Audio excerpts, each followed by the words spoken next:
Against all the evil that hell can conjure, all the wickedness that mankind can produce, we will send unto them only you.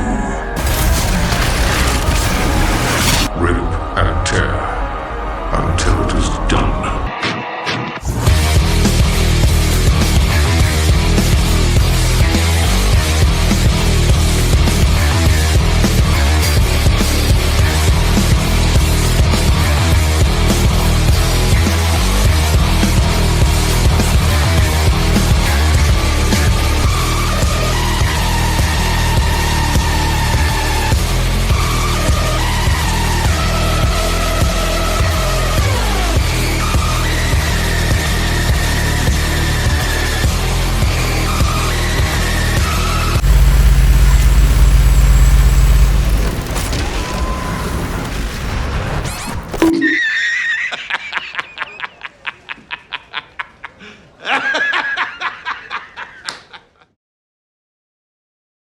Doom Eternal.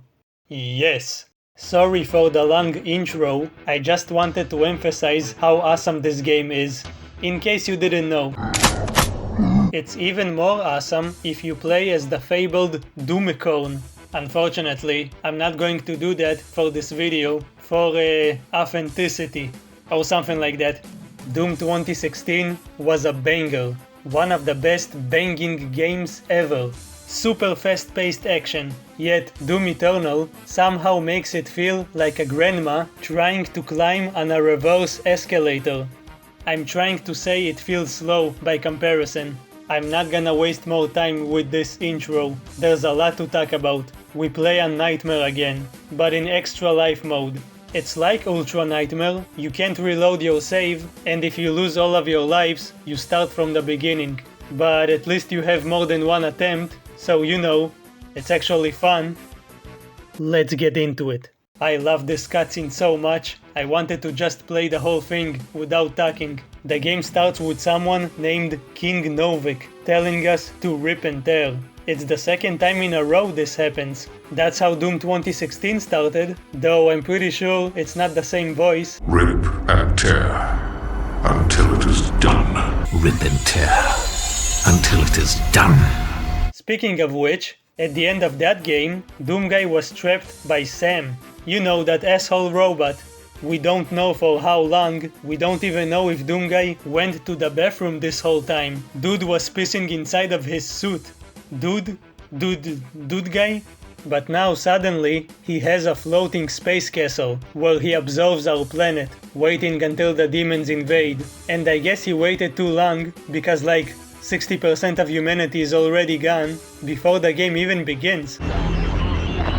Nearly 60% of our planet has been consumed by the invaders. I guess he was too busy playing video games on his awesome PC, so he didn't notice. Typical PC gamer.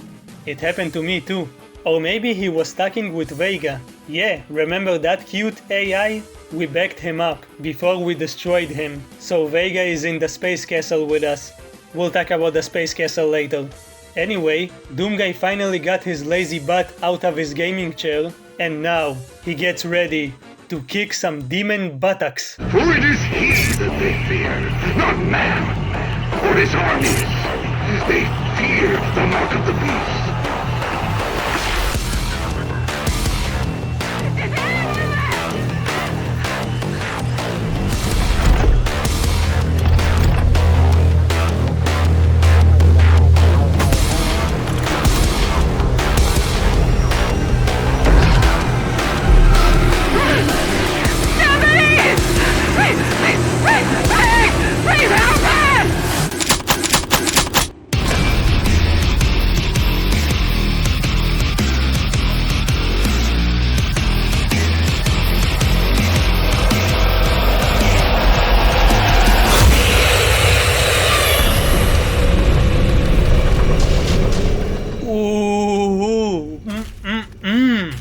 Yes! It's so good to be back. In some ways, Doom 2016 was a remake of Doom 1. By that logic, Doom Eternal is kind of a remake of Doom 2. so the name of the first level is Hell on Earth. We kill a few zombies and immediately get the chainsaw. It's going to be the most important tool in our arsenal. Why? Because you run out of ammo faster than a protagonist in a survival horror game. You will constantly be low on ammunition, meaning you'll have to use the chainsaw a lot. You will always be able to use it at least once, and there's always going to be weak enemies for you to chainsaw. The game knows you'll constantly be using it, so it immediately does the animation as soon as you press the button. You just press the button and whoosh! You don't need to first whip it out and then use it on the enemy. Which is what I tell people when they want to send dick pics. Just don't do it. Don't whip it out and take a picture of it. Women don't want to see that. You're just embarrassing yourself. It has less maximum charges now, only 3, so you cannot use it on super strong enemies like the Baron of Heck. He's on fire now. You can also double jump as soon as you start the game. Oh, and Doomguy has a switchblade now, like the Predator. He only uses it in glory kills, and it's very sharp.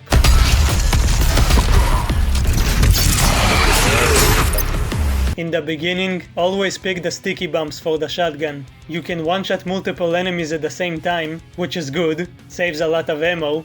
The other mod is good when you fully upgrade it. It turns your shotgun into a machine gun and makes enemies drop ammo upon death, but only for the shotgun. It's best to use it against the weakest demons and some other enemies, but it can be useful in the beginning. It makes it easy to deal with the Arachnatrons. Yeah, there's Arachnatrons in the first level. That's normal. Doomguy doesn't punch the robot this time. I guess he started liking them more after hanging out with Vega. So in the cutscene, Vega said something about a Hell Priest. There are 3 of them. As long as they live, the demons will continue to invade. Somehow, they didn't seem to have a problem invading by themselves in Doom 2 or in any other game. Whatever, we kill a bunch of demons and find this douchebag. You. Yeah, it's me. My soul remains guarded. Not anymore.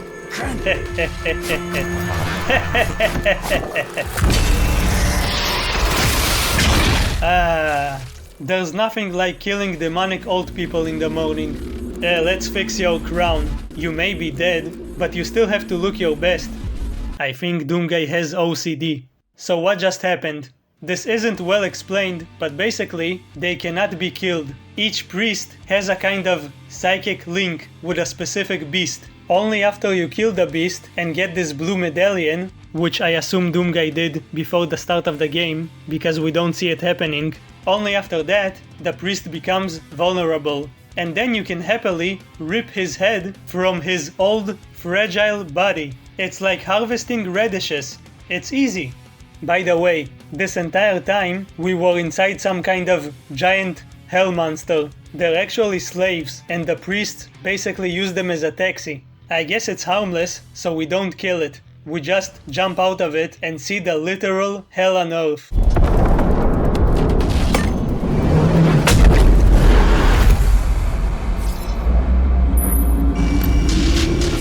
Priest has been terminated. The demonic consumption of Earth has been reduced by 36.8%. There are 2 Hell Priests remaining.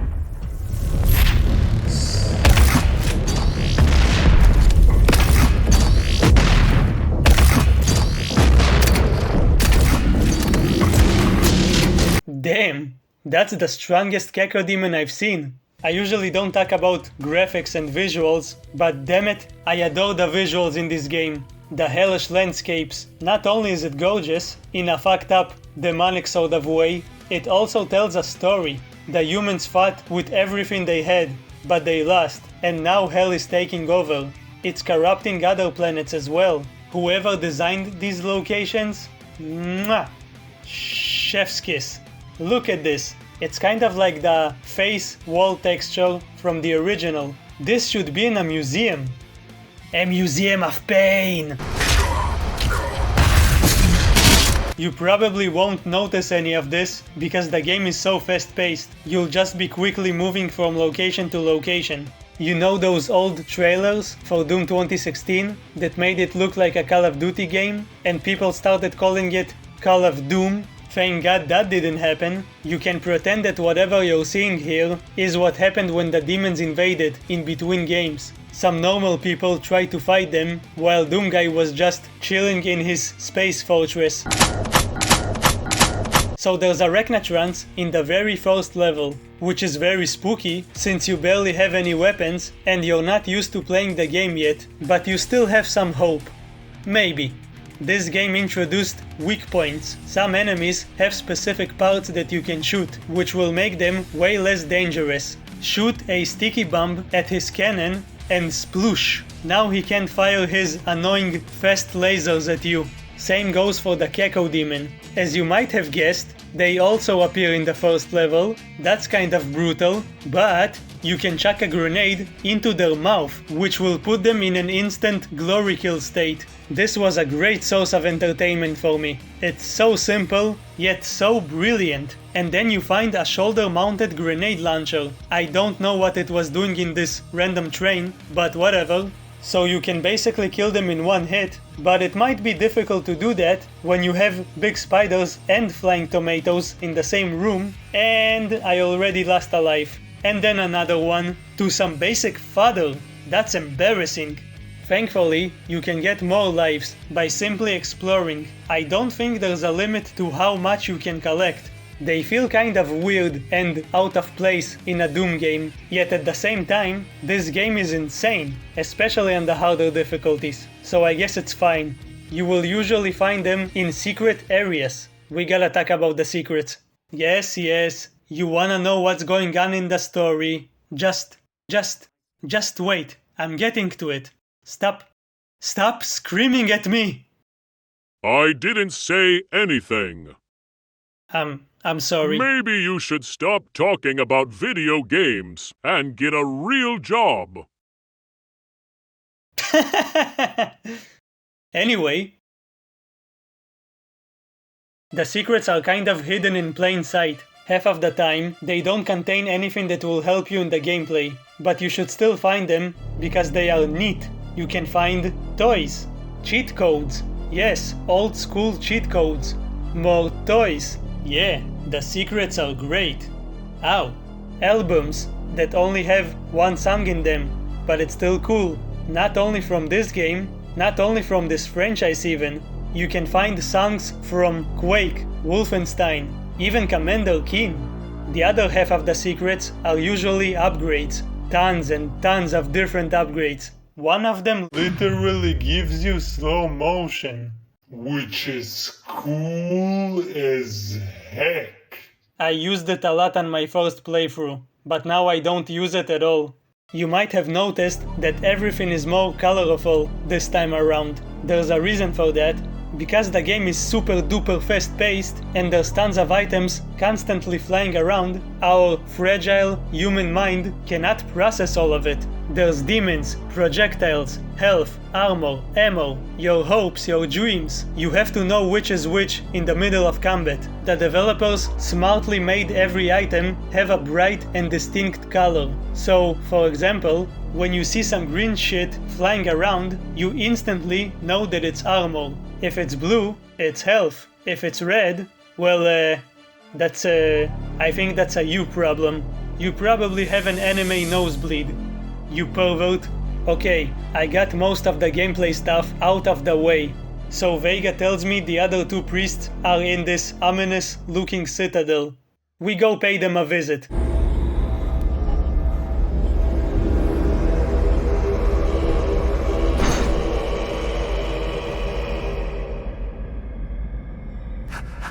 How can this be? No man can pass through the gate. Shh! Here's a present for you.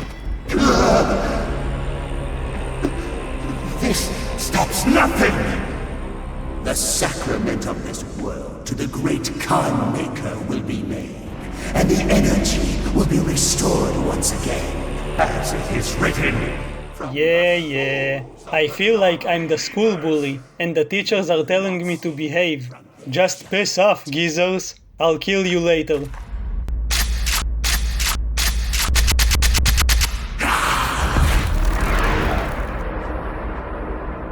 After the old guys disappear, the Khan Maker shows up. She's like a robotic angel and the real mastermind behind the invasion. There's some history between her and Doomguy, but we'll talk about it later. We can't kill her when she's outside of her domain, so for now, we go back home. You cannot resist the will of the Khan Maker. Activating the portal now. For it was you who was meant to enforce it. Let's talk about the Doom Fortress. It's incredible. It's a giant, floating space mansion full of secrets and metal. And heavy metal. You can listen to all of the songs that you found. I don't know exactly where and how he got it, but we know who made it. Remember the Sentinels? Those cool space warriors that trained Doomguy? This fortress was either built by them or for them. They also appear in this game as ghosts and give you upgrade points. Thanks, dude. You can unlock upgrades and classic skins by using these giant batteries that you find in the levels. I don't know why it was locked in the first place. I mean, Doomguy lives here. It's like having locked doors inside of your own house. On top of all of that, he has a personal prison where he keeps demons and kills them over and over again. He's always finding creative ways of torturing them, that little rascal. But that's not important. This is important. Doomguy has a man cave. This is every man's dream.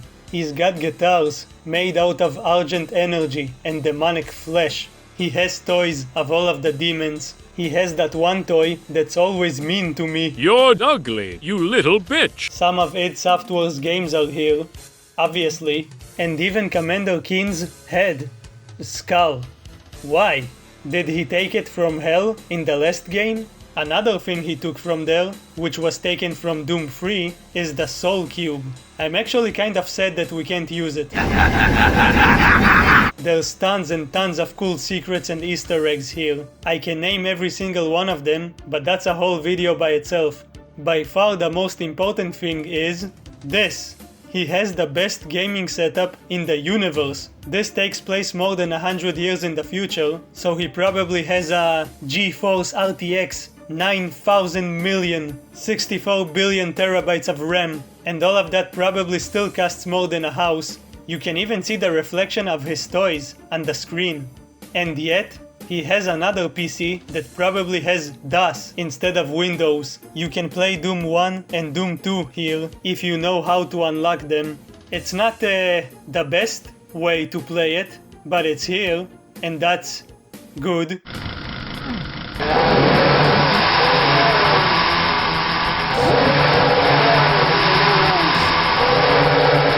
What the fuck is wrong with the chainsaw? We need to find the second priest, but Vega tells me that he can't find him because we're missing an important device. In order to find this item, we need to travel to Exaltia. Before we leave, we grab the Flame Belch, which is basically a shoulder-mounted flamethrower. It's as awesome as it sounds. It sets enemies on fire and causes them to drop armor. I don't even care how nonsensical it is. It's too awesome. Anyway, we activate the portal and go to the next level, Exaltia, an abandoned city of the Sentinels. Doomguy used to live here. I wouldn't want to live here. There's no video games in this place. There are demons though. Pretty much all of the old demons are back. We're slowly introduced to new demons, like the Gargoyle. It's basically a flying imp. They're way faster though, so get rid of them as soon as possible. Soon after, we get the Blood Punch. You see, unlike the previous games, your punch doesn't do jack shit. It does like 1 damage, but when you have the Blood Punch, you deal massive damage and can take out large groups of enemies, and even multiple enemy weak points at the same time. Then we get the most important thing, the Double Dash. You can move really fast, avoid enemy attacks, and cross large gaps in the environment. This goes hand in hand with the parkour, the platforming. A lot of people don't like this. For some reason. Sure, maybe it's weird to have monkey bars and spinning flaming shit everywhere, but who cares? You don't do it that often. It gives you small breaks from the awesome but intense combat, and it's kind of fun. Eventually, we find what we need, but we get interrupted. It's the ghost of King Novik, King of the Sentinels. He doesn't really try to stop Doomguy, but he warns him not to continue, because even though the priests are evil, they are apparently also part of the Sentinels. So like, don't kill your fellow man, even if they are killing your fellow man on your planet. This is the first time we see Doomguy showing respect to, well, anyone. Technically, he was his king. Doomguy respects his authority, yet, like a rebellious child, he still does what he thinks is right. Because you're not the boss of me, Dad. If you continue, you will bring down the heavens' wrath. You are but one man. They are no longer your people to save.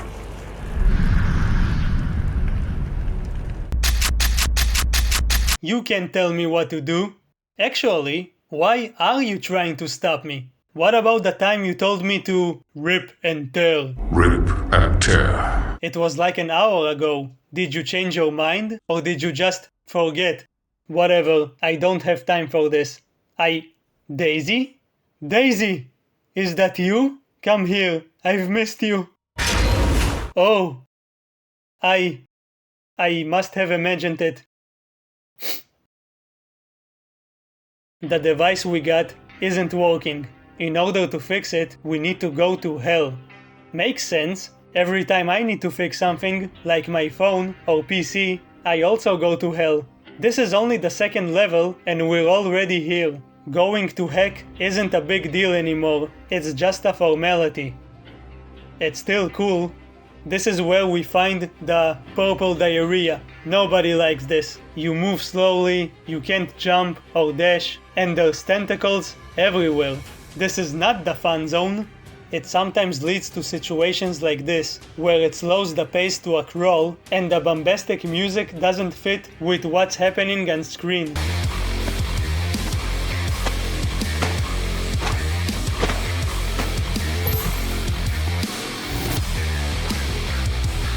Turn the music off. This isn't that exciting. Thankfully, with some creativity, you can sometimes skip these sections entirely. There's a random mech here, which we used to create an opening. What if this hand was facing the other direction? Would I be stuck here forever? High five! Look at this. Look! This should be in an art gallery. Oh, you thought this was just part of the scenery? No! We get to walk on it. We even use the energy sword. In a cutscene, but still. And after that, we walk on the sword itself. This is some really cutting edge stuff, if you know what I'm talking about. Some levels have these Slayer gates. If you manage to find this giant purple key, you can unlock these gates. They lead you to optional encounters, where you get introduced to new enemies earlier than you should have. Like the Dread Knight. He's basically a faster Hell Knight with armor. The Slayer gates are brutal, but you should do them anyway. First of all, it's fun, it's more Doom. Second, when you complete a Slayer gate, you get a special key. When you get 6 of these, well, you'll see. You probably know, but let's pretend that you don't. Oh, it also refills your health and armor when you finish it. Neat! So, why are we here? To fix this damn door, to fix this damn device. Remember the betrayer? The one who led an entire civilization to their...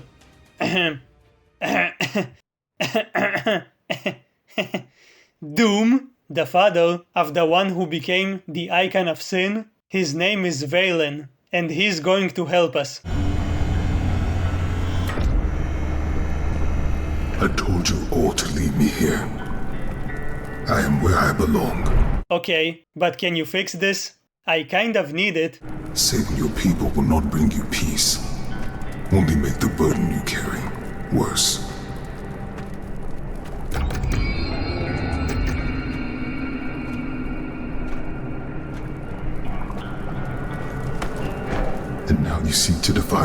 Maker herself. It is your people's time now to give penance, just as it was mine.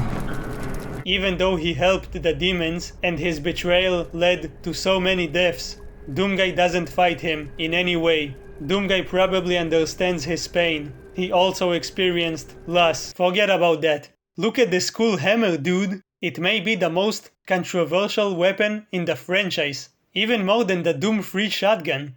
We'll get to it later. He exiled himself for what he's done, but it's okay. Even though he's in hell, he's protected with all of these cannons. But how is he surviving? I guess he kills demons and then cooks them and eats them. I love the song that plays here. It's a remix of the victory music from the original Doom. I hope YouTube doesn't claim this somehow.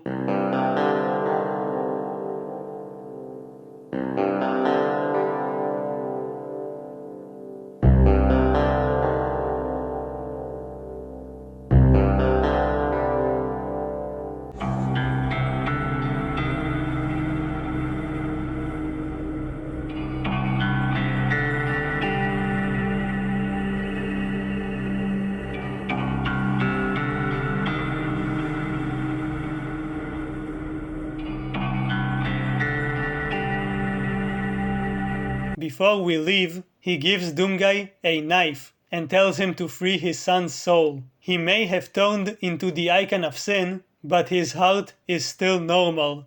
Or something like that. He stabbed his people in the back, and now he wants Doomguy to physically stab his son in the heart. Sounds like a good plan.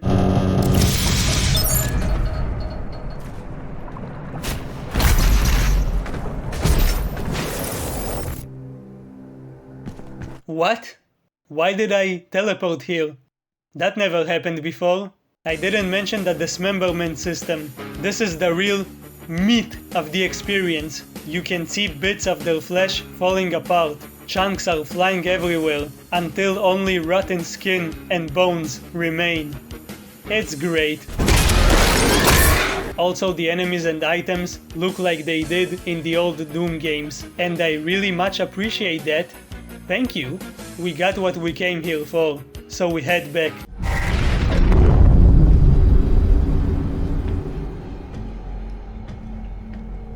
You can now find the remaining Hell Priests by activating your Celestial Locator.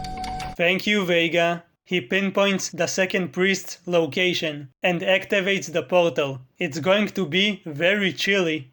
In between levels, we can listen to what the puny humans are saying about us. They see him as a god among demons, and they literally call him Doomguy. The Doomslayer, or Doomguy as he is sometimes referred to, was thought to be a myth of the Resistance, a sort of avenging angel.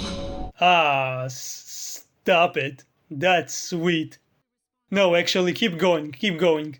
Before we leave, we grab the ice bomb. It can freeze any enemy for like 2 seconds, which doesn't sound like much, but it gives you some time to breathe. Heading to the next level, we arrive at a cultist base, which is a base for cultists, and almost immediately see the dope fish, and kill it.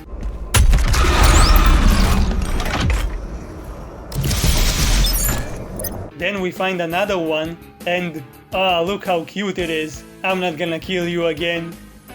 Well,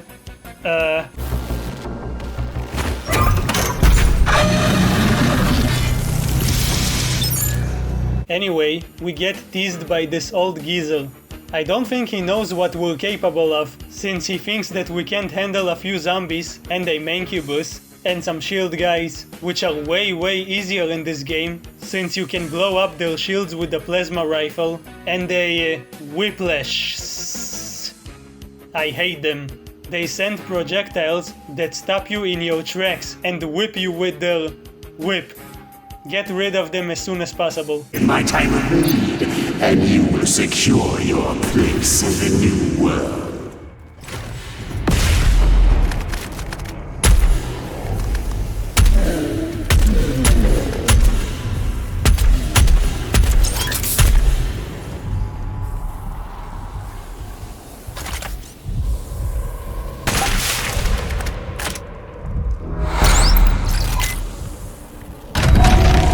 At this point, we already found a few weapons, but now it's time to get the most important one. The Holy Doom Stick. The priest somehow found it and hid it away in here. Time to get it back. We do it by controlling a fucking revenant. The idea is cool as shit. Okay. Shit is not that cool. You get the point. It boils down to just shooting a few demons for 2 minutes. And that's it. I wish we either got more sections like this, maybe where we play as more demons, or that this part would have been expanded. As it stands, it's just a taste of that weird battle mode multiplayer of this game. We acquired a super shotgun and gave it back to its master. That's a good revenant. Who's a good revenant? You are. Yes, you are.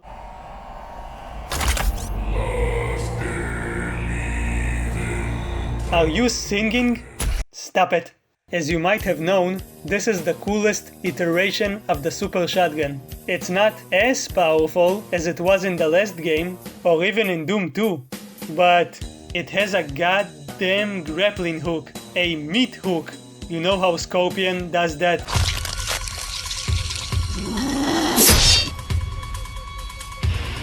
Get over here!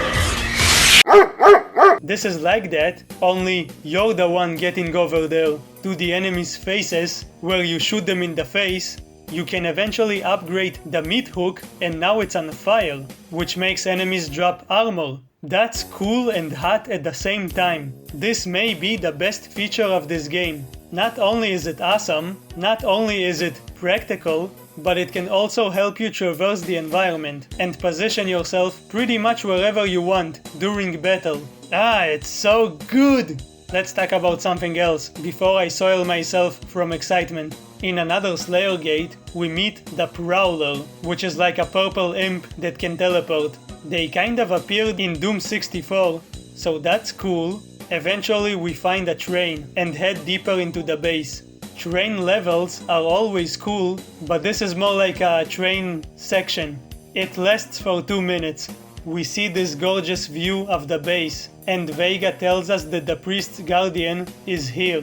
Remember, only after killing the guardian can we kill the priest. If you think about it, there's a lot of guardians in this franchise. There's guardians from the previous game, and the one from Doom 3. Now that I think about it, Betruger is kind of like a hell priest. It was not easy to find an opponent worthy of the Slayer, but I think you will be impressed. Okay, but why did you show me your ass? On the way, we learned that he used to work with Olivia Pierce. You know, the forgettable antagonist from the last game. This is not the end! It's only the beginning!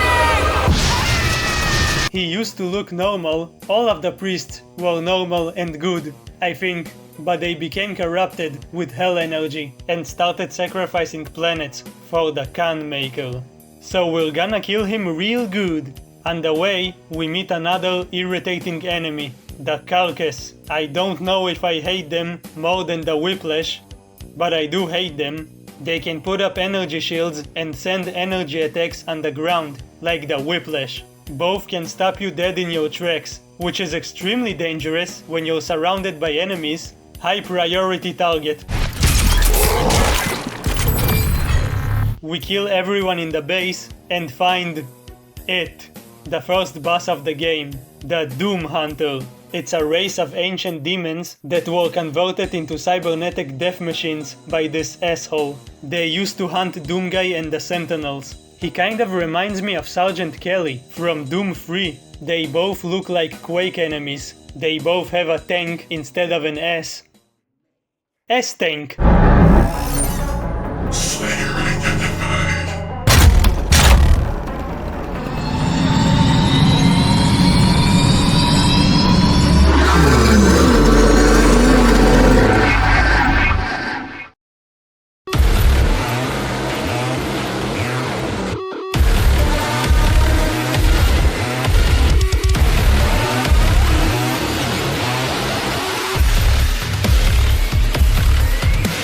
No, actually, there's no need for a cool montage.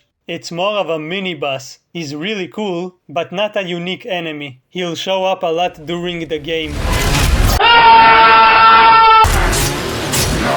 Useless machine, attack! He'll show up right now.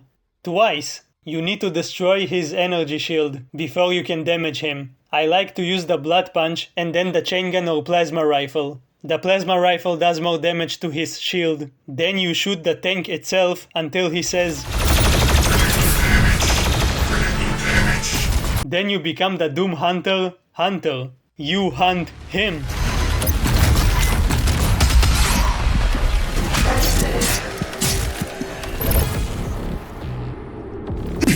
The beast! Does he not seek enhanced power?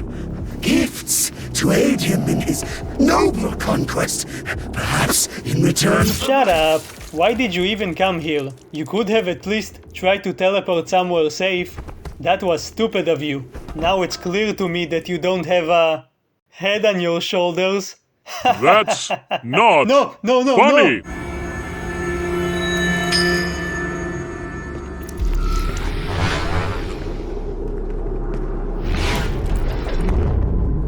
Did he just blink? Returning to our castle, we are told by Vega that we have an unwanted visitor. This game has come far enough. What are you talking about? I've only been playing for like 3 hours. The average playtime is way higher than that. This hub was of Maker design. She knows the systems well. The final priest will be moved to a more discreet location, so our work can continue without further disruption. The third Hell Priest signal is no longer visible to us.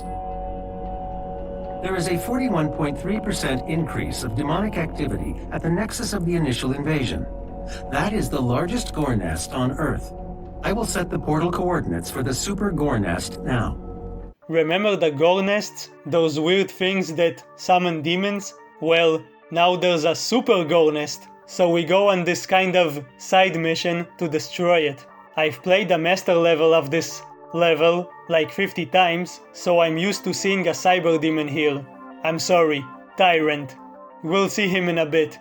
Make some? They're still here, and like in Doom 3, they're again responsible for delivering chainsaws. It even has the Dopefish logo. My brothers and sisters, let's help to make our friends' transition into their new world a comfortable one. Remember the gas cannon? That awesome railgun that was definitely overpowered, but I don't care because it's amazing? Well, we have one in this game too, only it's called a ballista and it's not as broken. It's still powerful. You can use it with other weapons for powerful combos. On top of that, you have the Destroyer Blade, which is exactly what it sounds like. You shoot a fat beam of energy that can hit multiple targets and cut them in half. I already talked about it, but they added a similar weapon in the Legacy of Rust expansion. The other mod is fine. It's like a more powerful sticky bomb. Every now and then, there's going to be a buff totem, which is this demonic shit that powers up demons. You have to destroy it, or else they will keep spawning forever. The first one appears on this level. Remember, demons can be offensive. Refer to them as mortally challenged. We finally see it. The Super Gore Nest. So beautiful. Unlike most things, we can't just shoot it. We have to destroy it from the inside. In order to do that, we need to find 3 keys with spooky eyeballs. We only have 1 right now, so we shove it in here, which opens up these teeth, which leads us to some other set of teeth and this massive heart. Again, we can't just shoot it for some reason. Instead, 2 switches need to be pulled to activate a generator. The other switch is locked away for now, so we keep exploring, kill more demons, find the other keys, go back outside, kill more demons in this cool arena, shove the keys and open up another set of teeth. They really need a dentist. go inside, go even deeper because no falling damage, yay, pull the other switch, activate the generator, and finally destroy the heart.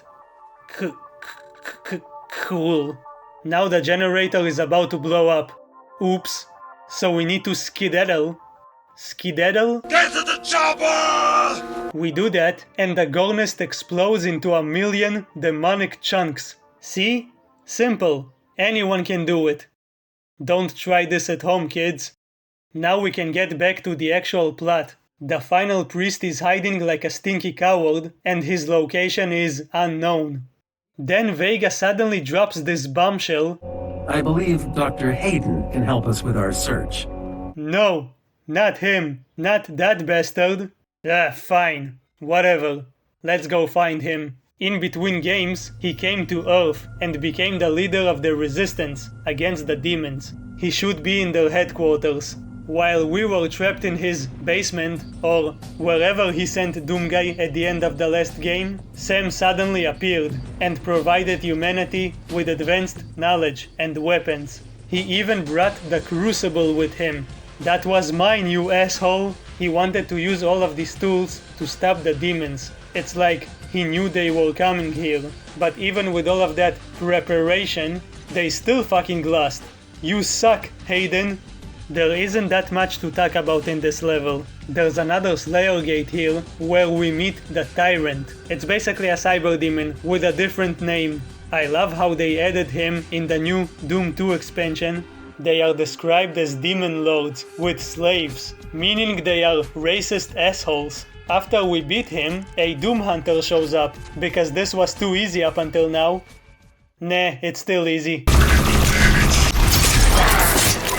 We also find recordings of this science lady, who becomes progressively hornier the more she talks about Doomguy. I cannot, as a contributing member of the scientific community, agree with the assumption by some of my colleagues that he is, for lack of a better word, a god, an avenging angel, the right hand of Doom, here to save humanity from its sins. A few moments later. I am a believer now.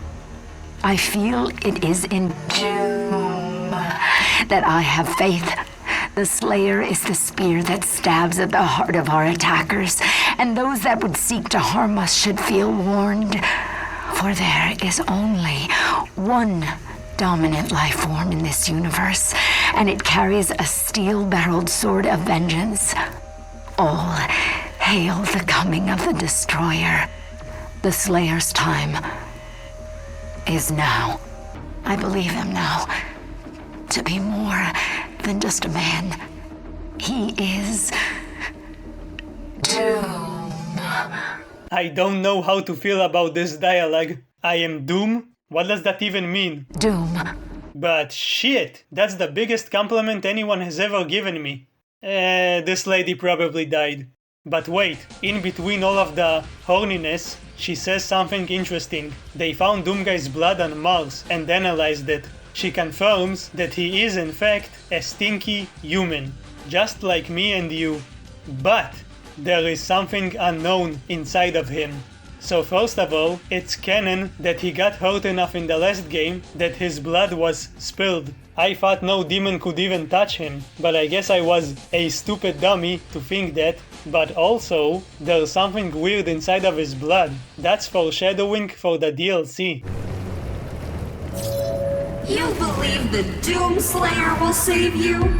Your salvation lies with us, not him. Oh yeah? You liar. I will save them. I am the most competent man on the planet. Uh-oh. This is where we can find the first and only Berserk in this game. Doom Eternal is still a power fantasy, but not as much as the last game. The developers aren't giving the fantasy to you.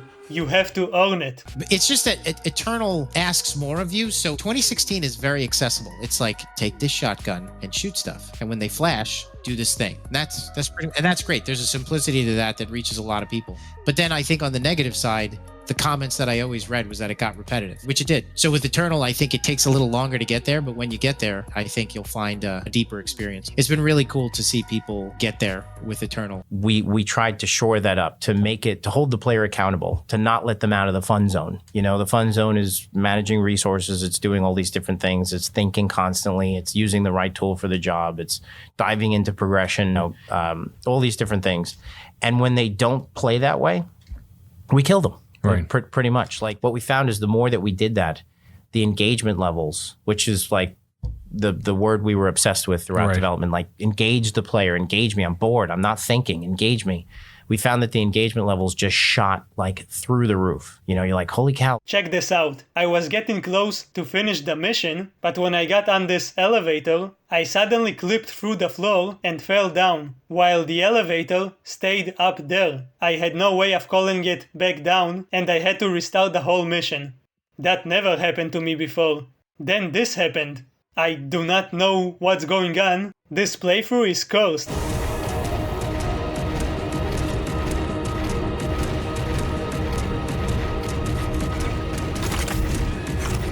Why are we still here? Just to suffer every night. Oh shit! Don't scare me like that. After about half an hour, I finally make it to the end of the level and head to Sam's office, where we find 3 major characters. The most important one, believe it or not, is this goofball. My god, Dr. Hayden was convinced that you would come here for this, eventually. Yeah, thanks bro. I shall take that. Can I just say that it is an honor for me, personally, to meet you? Sorry, no time for autographs. We'll talk more in the DLC. The second character is this asshole. We don't know how to access his main cortex. It's all alien. We couldn't figure it out. We have to prepare for his careful extraction. We were given specific orders. Serves you right. I wish I could have done this to you, you little... Warning. Demonic presence, threat level 5, entering main laboratory. Oh yeah, the third character we meet, the Marauder. There's a bunch of them. They used to be normal sentinels, but became corrupted when they decided to serve the Khan Maker. I love how Vega opens the portal, but Doomguy doesn't go inside. He's like, give me a few seconds. I need to deal with this. Never one of us. You were nothing but a usurper, a false idol. My eyes have been opened. Let me help you to see, Slayer. This is the one enemy that everyone were complaining about when the game was released. He made a lot of people rage quit. Almost no one knew how to deal with him. People said he doesn't belong in a Doom game, that he ruins the pacing because you can only attack him in a very specific way, and he can also summon a yellow hot dog. It's the most difficult, annoying, controversial addition to the franchise. The toughest enemy ever in all of gaming. Let's fucking go!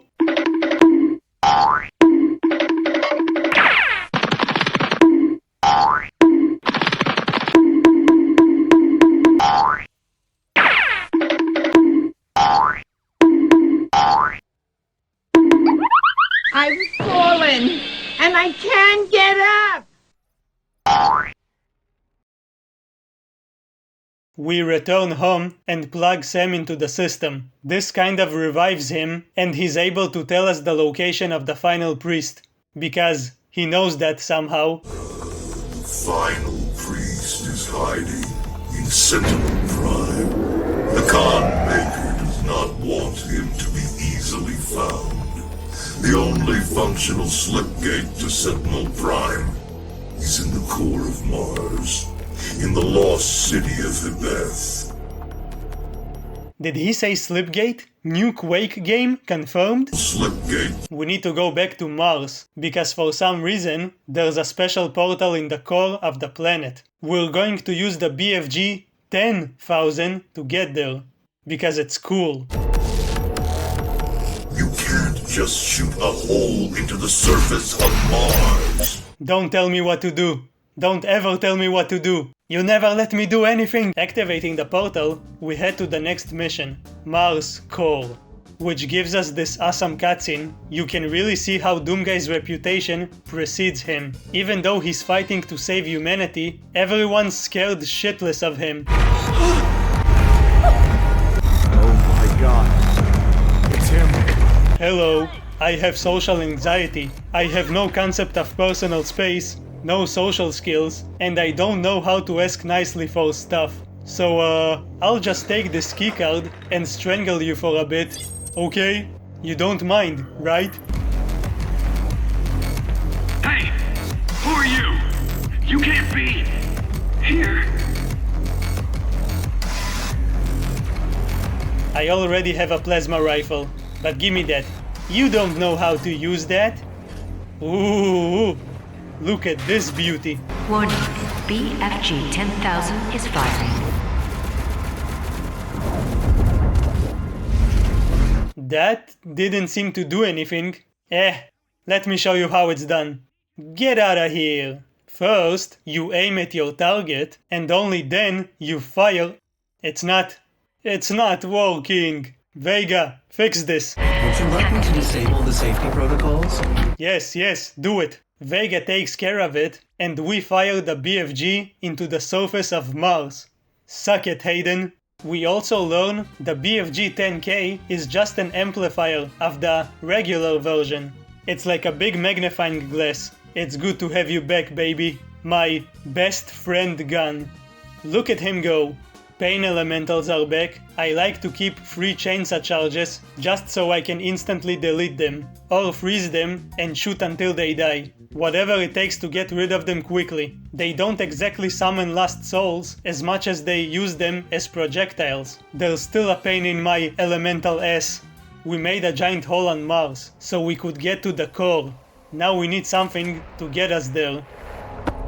Access to surface gun bridge granted. Manual loading initiated. That is a weapon, not a teleporter. You know, you telling me not to do something just makes me want to do it more. We go inside of it, we use ourselves as a giant bullet and fire towards some facility that will get us closer to Mars. Imagine if Doomguy just died right now. Just splat! That would be funny. Everyone would be dead. But still, why are there giant floating barrels in the air?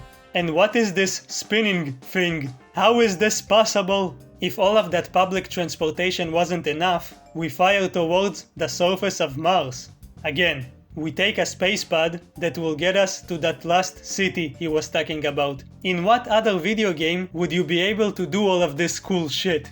In the span of like an hour? Oh, fuck. The lost city of the dead. This will find your time with the Sentinels. The Slipgate will take you to Sentinel Prime and increase this hiding. Look at this cool stuff. We kill a bunch of demons, including a Doom Hunter, navigate this beautiful and broken landscape. Oh, thanks random zombie. And find the Slipgate. It will take us to Sentinel Prime, where we can finally kill the last old guy. Get ready for a massive exposition dump.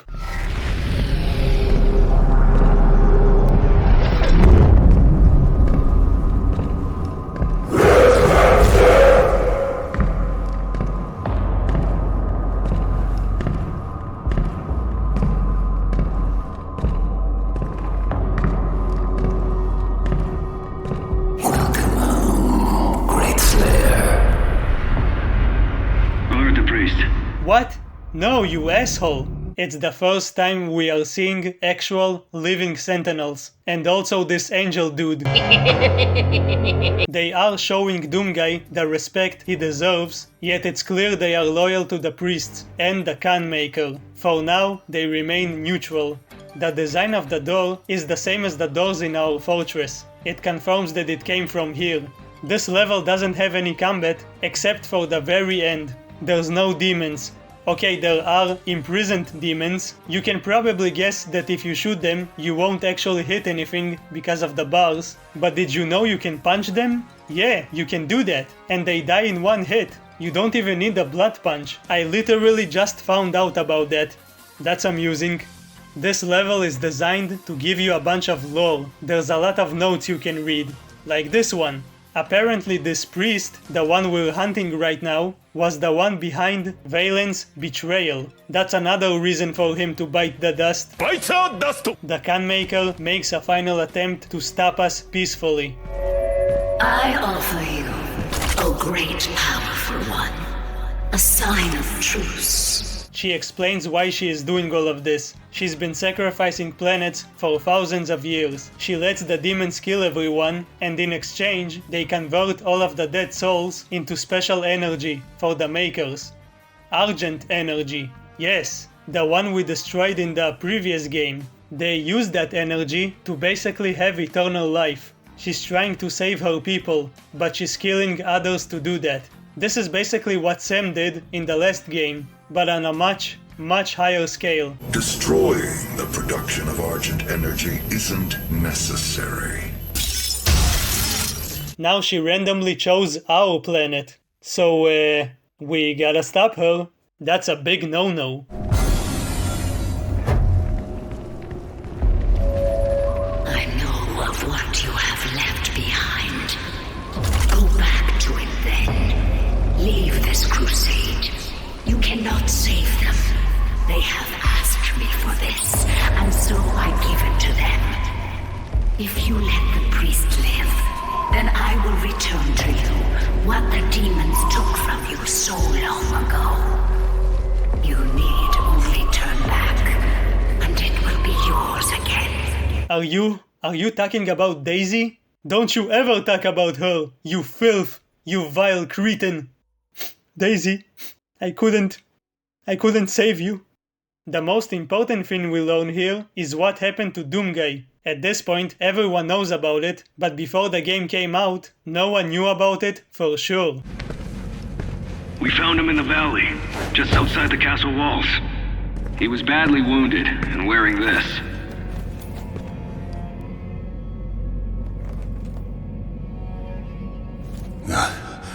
Guts. Huge guts. Kill them. Must kill them all. He has fight in him yet, in spite of his injuries. Send him to the arena. Let him be judged like the others.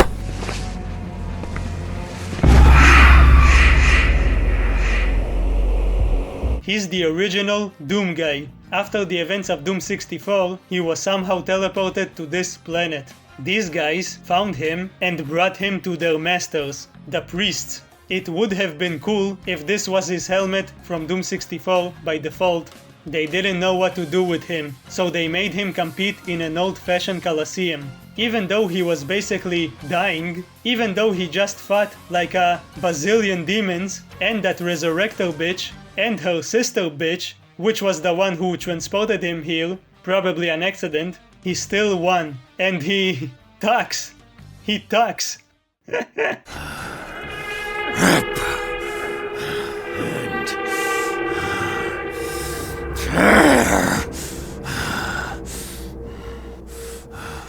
It's kind of goofy, but I like it. Also, what he said wasn't smart. You'll make a fine addition to the front lines, stranger. The demons! They are everywhere. Must kill them all! Dress his wounds and bring him to us. I want to know more about the others he speaks of. Yes, Your Grace. The Khan Maker wouldn't have known about the demons if he didn't mention them. In a way, all of this is happening because of him. Was it not the Slayer who brought the demons to us? The Khan Maker has you to thank for the gift of Argent energy. It is you who are responsible for your people's suffering. Why? Why did you suddenly start talking? You fuck. You doom fuck. Fuck guy. I'm sorry. I love you. I think it's implied that he stopped talking because he basically has brain damage from all of his fighting and demons, and he basically had a mental breakdown. Well, we can't change the past, let's focus on the here and now. We're technically not allowed to kill him here, because then the other Sentinels will get mad. We cannot kill one of our own here. So let's kill his Guardian for now.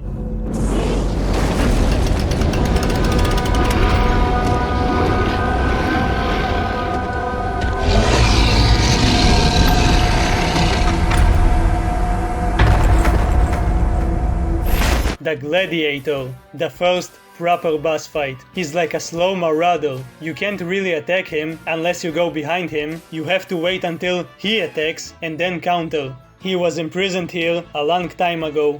You know, it's weird that you can find his autobiography before you meet him. Kind of spoils the fight. Oh, and his shield is actually his master. Somehow his soul is trapped inside. Let's get rid of it.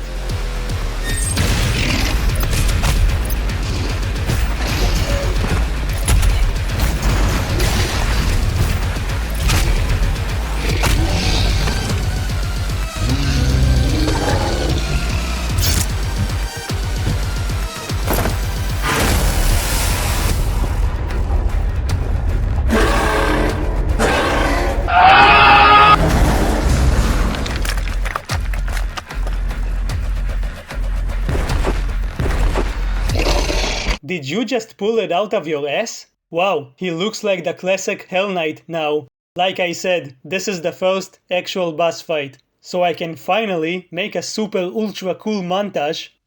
Let's go!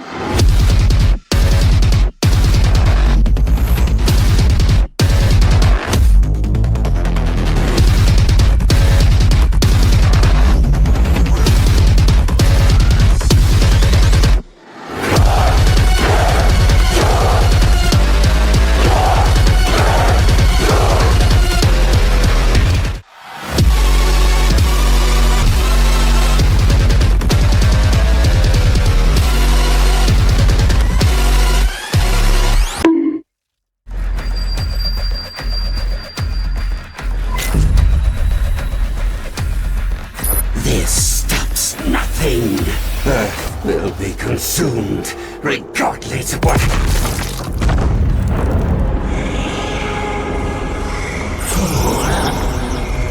Yeah, he was a fool. I don't know why these old guys are getting up in my face instead of running away. Did they really think I wouldn't blow their heads off? Oh, and the Sentinels are angry because I killed their master in this holy place. I guess if I kill them in other places, it's fine. What, you're mad about all of the blood? You're angry that you have to clean all of the blood? I am very disappointed by all of you. Traitors.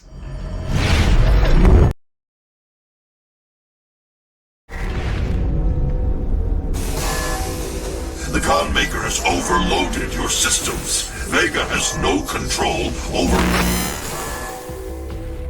If you had let the culling continue, the human race you fight to protect would have survived. Now I will resurrect the icon of sin. He will devour Earth and leave your home world in ruins. Life on your planet shall never return. And this will be yet another world you brought to extinction. This stronghold will now serve as your prison.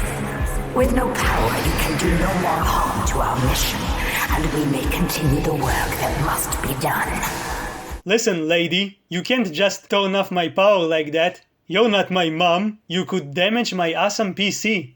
Also, do you really think they will stop me? Really? I killed more powerful demons just 2 minutes ago. I keep even more powerful demons in my prison. After dispatching the demons, we use the Crucible as a backup power source. The very thing we fought against in the last game, Argent Energy, is now used to help us on our mission. Sam finds a lot of amusement in that.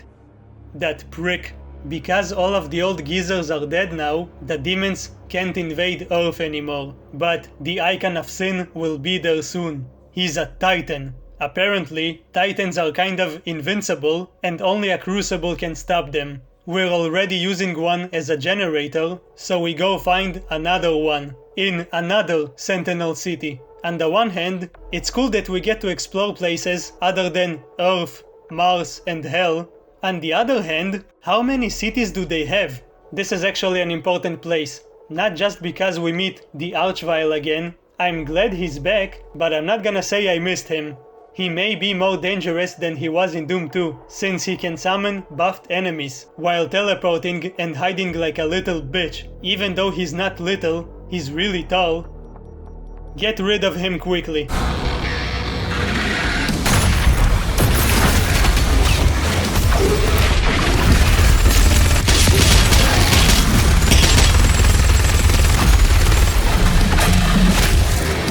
What was I talking about? Oh yeah, this place is important because it's here where Doomguy got his powers. It's here where he stopped being a Doom guy and he became the Doom Slayer.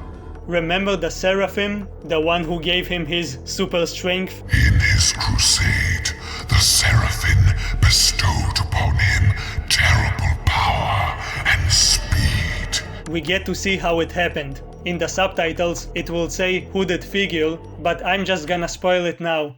It's the Seraphim. We must move. Quickly. There are those who would seek to stop this. I offer you a gift. Take it. It will give you strength. Help you on your journey.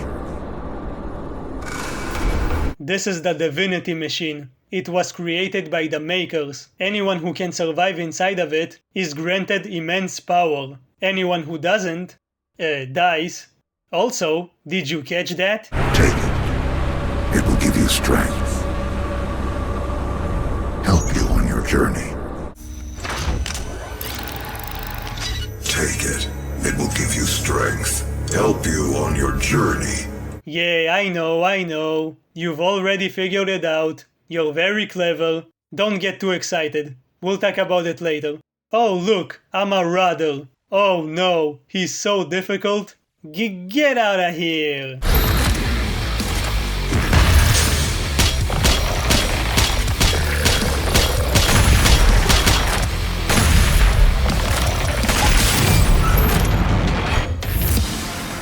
What the fuck? I got the final upgrade for the ammo capacity. Now I finally have 24 shells in the shotgun?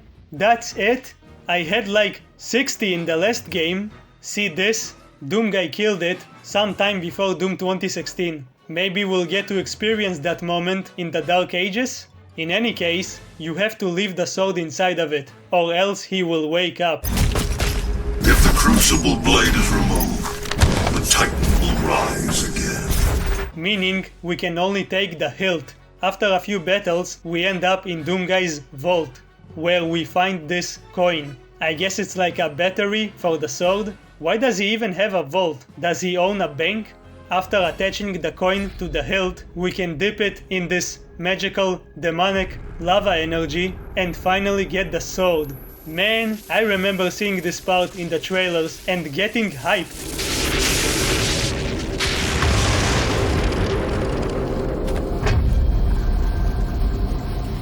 I'm sure you want to try out your weapon first before we leave. Oh, Sam, you know me too well, you asshole. The Crucible is the strongest weapon in the franchise. The BFG does a ton of damage and might kill anyone on screen, but the sword will kill anything in one hit, even tyrants. Unlike the BFG though, you can only attack one enemy at a time, but like the BFG, you barely get any ammo for it. Yes, the sword has ammo, or energy, whatever. There's no way to get ammo with the chainsaw or something like that. You have to rely on these pickups, which sucks because they barely show up. It would be too OP if you could use it whenever you want, but I still want to use it. Maybe if we could refill it by performing multiple glory kills or something like that, maybe that would be a good idea for a powerful super weapon.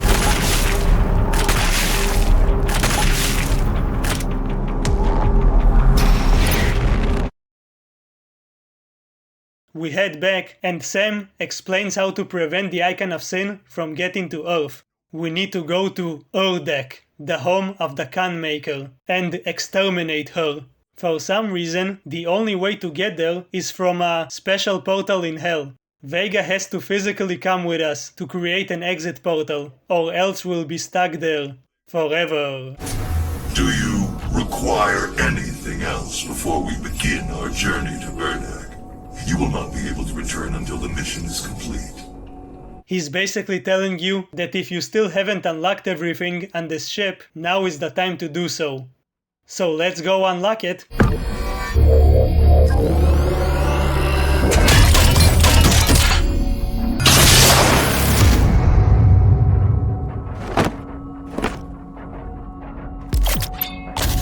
Beyond Maker.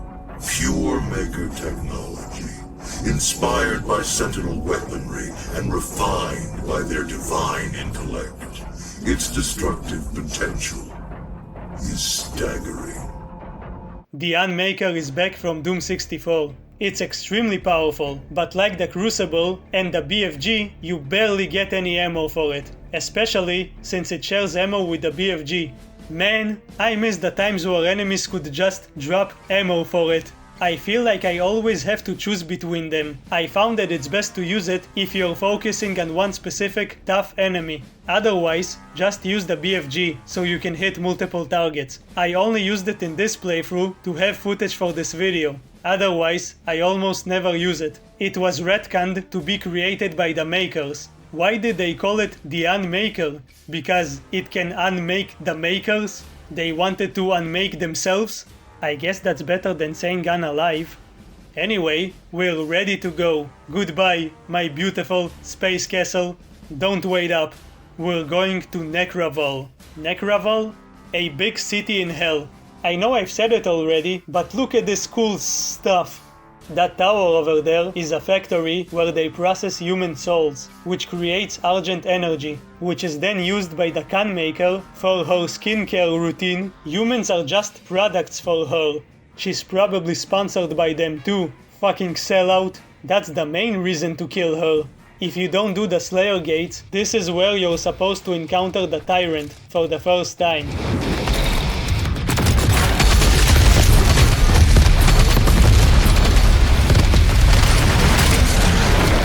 Easy peasy lemon squeezy. We get inside this cage and we kind of get on top of this cage, I guess, and Sam starts explaining about the creature that judges the souls of the damned. Not every soul is good enough to be converted into Argent energy. The ones who suck ass are tossed away into the blood swamps. That's so edgy. Remember that place? The judge is this brain, he can't move, so he shoots us with his eyes. We defeat him in a really lame boss fight? I never liked this part. It feels like filler. The only reason we fight him is because he's blocking our way, so we punch his brains out.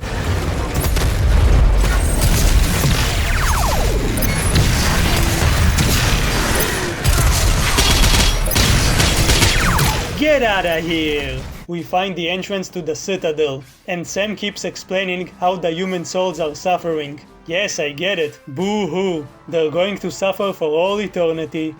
I mean, oh no, it's horrible. We have to stop it.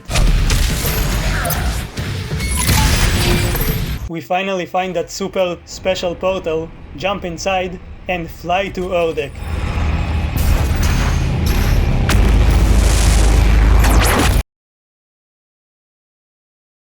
deck. The city of fallen angels. Look at these visuals. There's an otherworldly feel. There's creepy music. It's unlike anything we've seen before.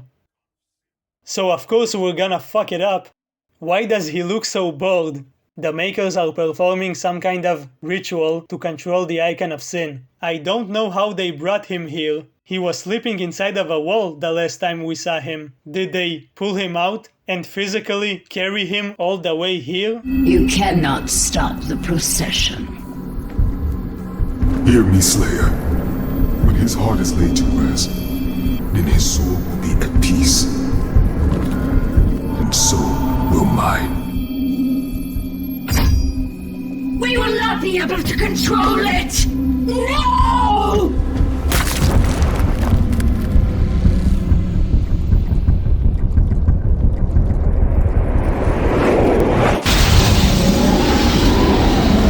Sorry, wrong footage. Why didn't she try to stop me? I mean, she's right there. Was she too lazy to move? Also, couldn't I stab it with my awesome switchblade? Why did I need this tiny knife? They lose control over the icon. He wakes up, gets super pissed, and corrupts all of the makers, except for her. I guess she's immune? Then, randomly, a portal to Earth suddenly opens up. So he kind of just walks inside and leaves us here. Why? How did this happen? Did I miss something? And why didn't Doomguy just jump on his back and teleport with him? I guess he really wanted to stay and kill the Khan Maker. The final new enemy shows up, at least until we get to the DLCs, the Maker drones. They can be annoying at first, but after a while you realize how valuable they are. They're like ammo and health piñatas. As long as they're nearby, you don't need the chainsaw. Just shoot them in the head and they explode, refilling your health and ammo to the max, baby. Sometimes you'll see them infighting with demons.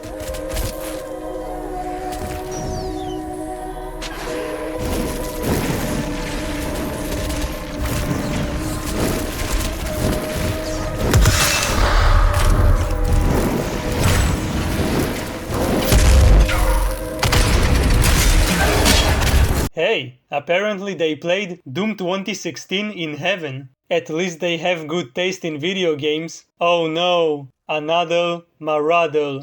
Hey, that rhymes. The icon of sin is no longer in the Khan Maker's control.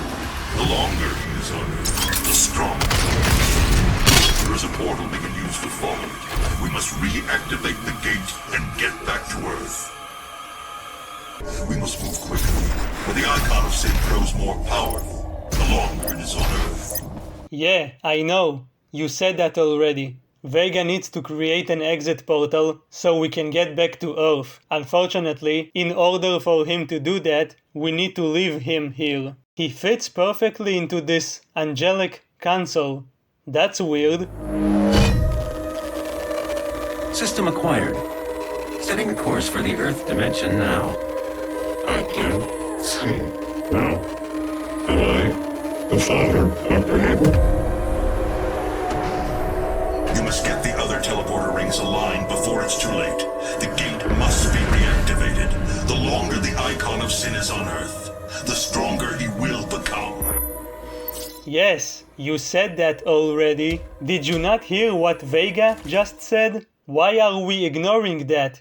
So, okay, we need to stop for a minute. I need to explain something and also express my confusion. The Khan Maker is basically the queen of these so-called angels. First of all, they're not actually angels, and this isn't heaven. They're just another race of aliens. They just convinced everyone that they are divine.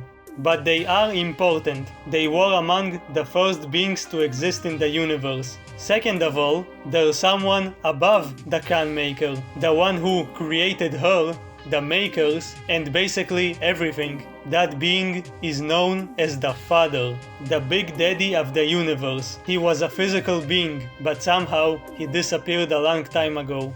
Now suddenly it's revealed that Vega is the Father? What? What the fuck? That's some big ass revelation out of nowhere. That means Vega is God. God is What the fuck? So, was Sam okay with deleting God from existence in the last game? If Doomguy didn't push the backup button, he wouldn't be here right now. Did we make a copy of God? Is this a social commentary on how AI will become humanity's God in the future? Or maybe it is right now? Let's do what Doomguy did and just ignore it for now. Let's just casually ignore God. You can find a dead maker at the end of this level. It's probably the previous Khan maker. Every now and then they replace each other. The current one has remained in power for too long and doesn't want to give up her position.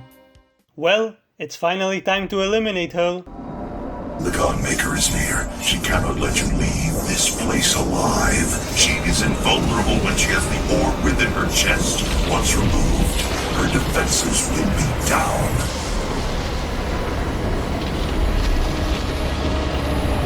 For millennia we have survived, made others sacrifice in the name of our prosperity, so that they may in turn find redemption. Who are you? A human, once a mortal, to defy our traditions. Did you just use the H word? Did you just call me a human? You racist pig, killing all of humanity and destroying the planet? I could have lived with that, but now you've gone too far. Come on, you bitch!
She kind of looks like a pig now. Stop yapping. Hurry up and die. Her soul, or soul sphere as it's called, flies out of her as she dies. It explodes, and someone in the sky gets really angry.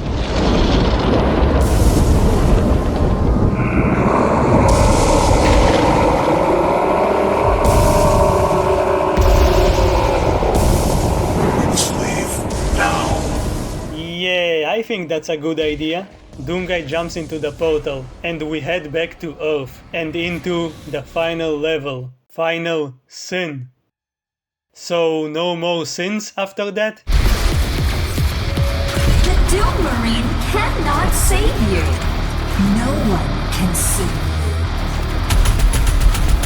you. The icon is here, casually destroying anything he touches. His mere existence can make the planet explode. The longer the icon of sin is on Earth, the longer, the stronger he really becomes and grows more powerful. This whole level is basically non-stop action. We go from one combat encounter to the next. Destroy another marauder, my brother, and then another one, while chasing after the giant goat man, because he's the goat. The goat! With the final wave of demons slain, we finally catch up to him and have an epic boss fight. If you somehow weren't sure if the Icon of Sin was going to be the final boss, and also that this game is kind of a soft reboot of Doom 2, well, then you're a big, stupid dummy. I mean, you're very pretty and smart. Just listen to the Icon of Sin theme from Doom 2.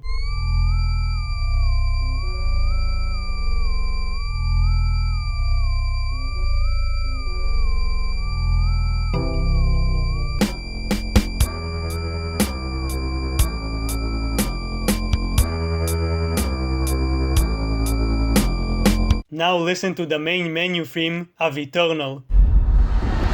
Now is the time. Two titans. As it was written.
Finish this fight.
We defeat the Icon of Sin. Doomguy pulls out the sword and stabs him in the brain. I hope he didn't hit John Romero. He leaves the sword inside of him, making the Icon fall into an eternal coma. Then King Novik starts hyping Doomguy again. First you tell him to rip and tear, then you tell him to stop trying to save his people. Now you're telling him to continue saving them. Make up your mind. Stop being so indecisive. And you will be their savior. Your strength will be their shield, and your will their sword. You remain unbroken. For your light is eternal. He said it! He said it!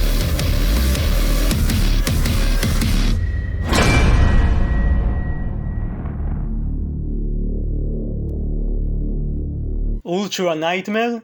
No thanks. I did that already. This is an amazing game. Definitely in my top 10. Wait, is that Ranger? The famous protagonist of Quake 1? New Quake game confirmed?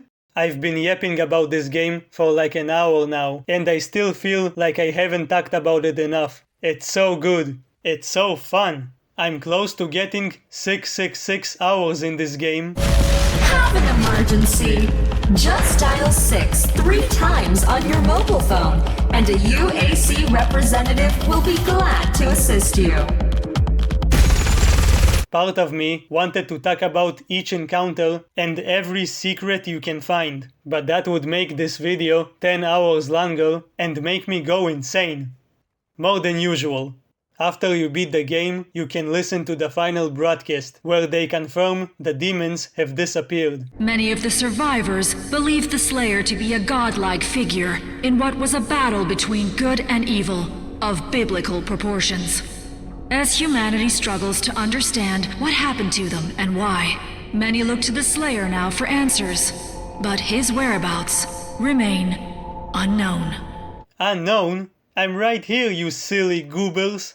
The adventure was over for a while, but after a few months, they released the first DLC, The Ancient Gods Part 1. Because we killed the Khan Maker, the demons can now use her domain to travel wherever they want, which will help them conquer more planets.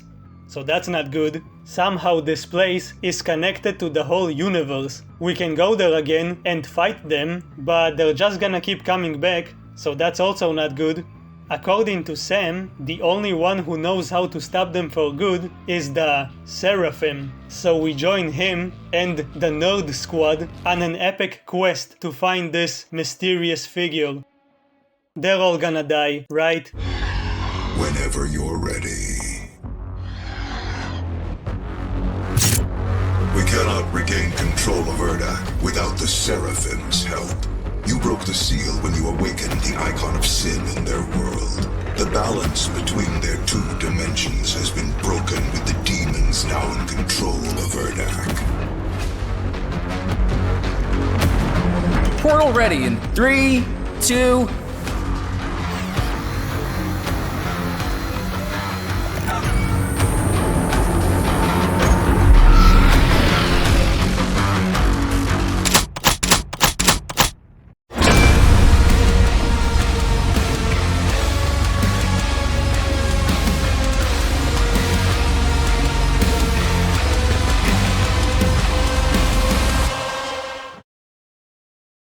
You might have noticed the music is kind of different. Yeah, at this point Mick Gordon stopped working on this game. I don't really want to get into it, but basically he had a falling out with id Software. So unfortunately, there's no more music from him in Doom Eternal. His replacements might not be on his level. No one is on his level, because he's a musical god.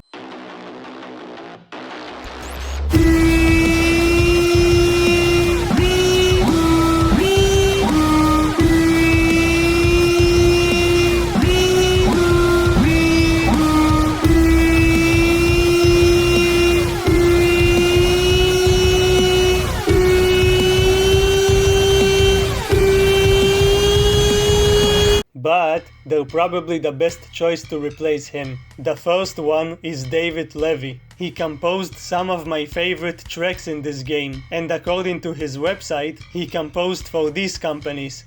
That's cool.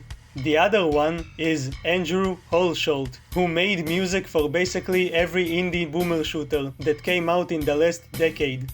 So that's nice.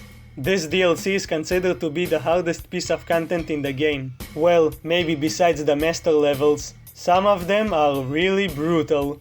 The Ancient Gods Part 1, or Tag 1, was super difficult for a lot of people. After id Software released Tag 2, they nerfed Tag 1, removed some of the tougher fights, then they made it hard again, but not as hard.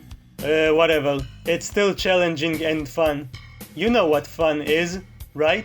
There's new enemies here. The first one is this eyeball. It's like the one in that boss fight. And also the one before you go to Urdak. I didn't mention that because it's so forgettable. They hide when you get close to them, or if you take too long to kill them. But if you're quick, you can shoot them twice before they run away, like smelly chickens, chip chip chip. Okay, where are we? Why are we here? This is some super secret UAC base that hides the body of the Seraphim. Apparently, he was here all along. The key will give us access to the right hand of the Father. You should be humbled by this mission. So few have had the honor to stand in the Seraphim's presence. Humbled, huh? That's kind of pretentious. You seem to really like this guy. You know what game we've been playing all of this time? It wasn't Doom Eternal. It was Humiliating the Marauder.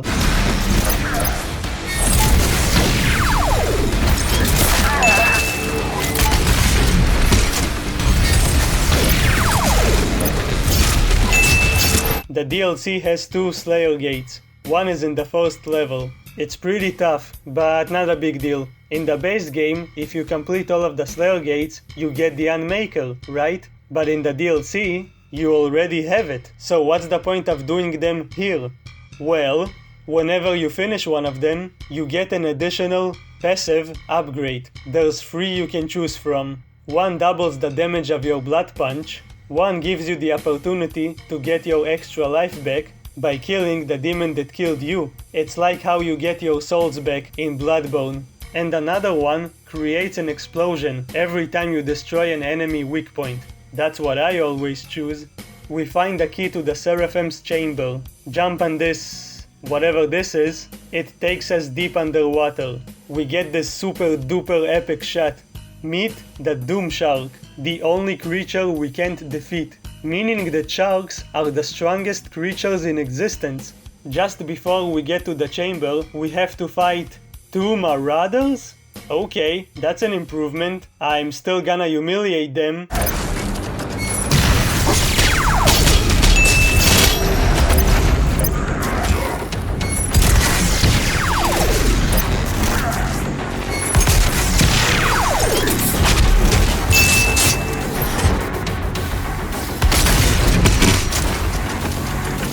After defeating them, the door unlocks, and we finally meet this mythical creature. The one who gave us our power. The one who helped us on our journey. He is the one who gave you your power. It was divine intervention. I am going to transfer my consciousness into the device, as Vega did. I am here to help you, as I have always.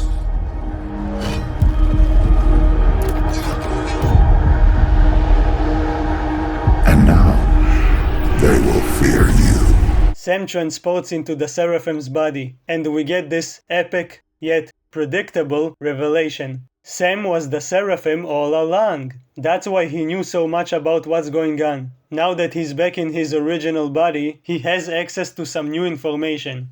Also, he's even more of a dick now. Where would all of this be now had I not had the foresight to create you? Your gifts are owed to us now. Repay the Father for all he has granted us both by returning him to his throne, and then he will save us all. In case you haven't figured it out yet, our biggest fan just explains everything. Dr. Hayden is the Seraphim. He's been with us the entire time. Yeah, dude, I know. Everyone knows already. Also, there's something wrong with his body. Apparently, the disappearance of the father made all of the Makers sick. That's the main reason they started using Hell's energy. And that's why the Seraphim is sick right now. His body is basically dying. So why didn't Sam just stay in his robot body? Is he stupid? Yes, but like I said, he had some important information in this body. Information about where to find the father's soul sphere. If we can find it, we can bring him back to physical form, and then he will supposedly delete all of the demons from existence. Also, because of plot convenience, he can't just do it himself. He's not allowed to go to hell, and at the same time, he's not allowed to retrieve the soul sphere, even though we later learn that he was the one that put him there.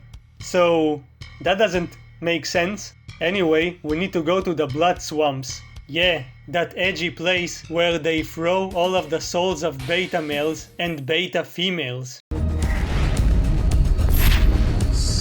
I see your mission objective states that you're going to destroy the sphere, not retrieve it.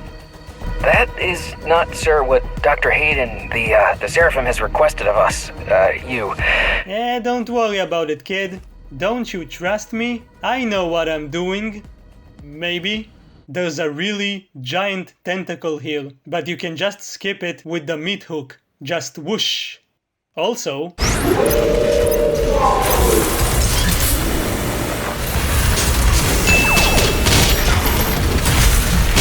this joke almost backfires because now he's buffed. The totem will remain locked until you defeat him, which actually makes him dangerous. For like a few seconds. Look at this, he summoned his dog twice in a row. I don't know if the dog is also buffed. Having said all of that, he is still not a problem.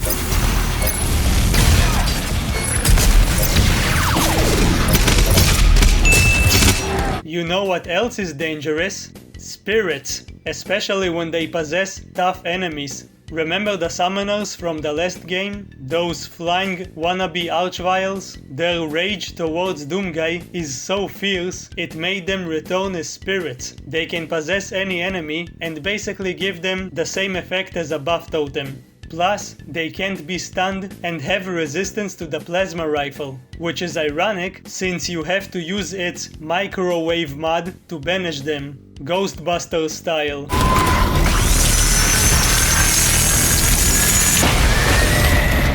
You know what's less dangerous, but more annoying? A Spectre Whiplash. Why? Why would anyone do this? That's just evil. After a super deadly encounter with one Hell Knight, one Dread Knight, and one Shield guy, we find a really interesting note that kind of recontextualizes everything we know. I'll try to summarize it along with some other notes you can find.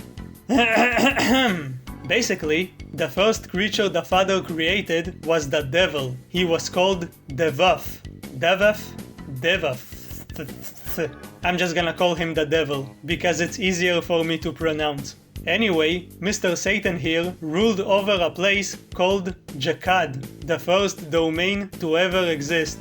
The first paradise. Everyone was cool and handsome over there. Life was great. He himself was immortal, a primeval, but his people were not. So he sent them on quests to find the secret of immortality. But then at some point, he started having daddy issues and believed the father abandoned him. So he got really mad. The father was afraid that he would consume all of reality.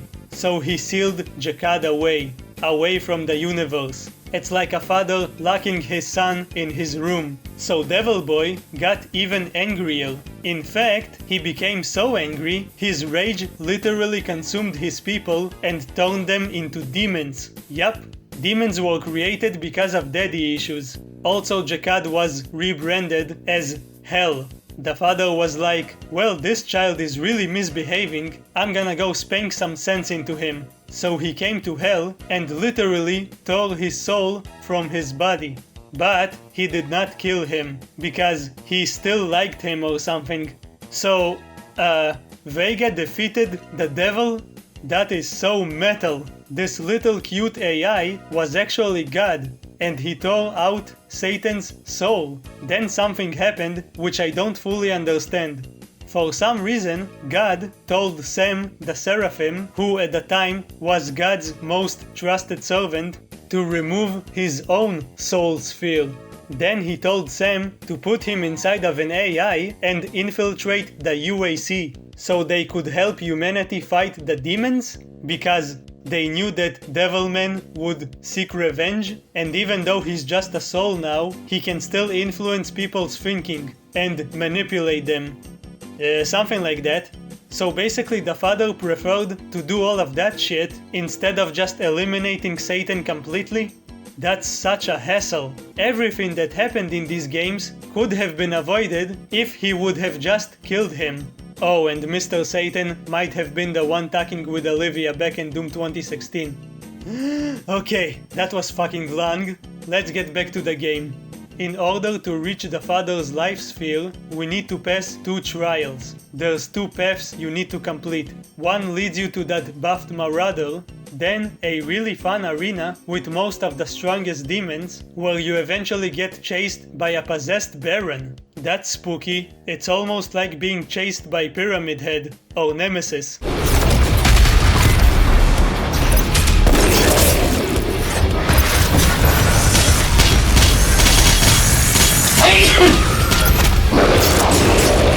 The other path leads you to a cool ghost dog that is on your side. It doesn't help you in battle, but it protects you from this fog.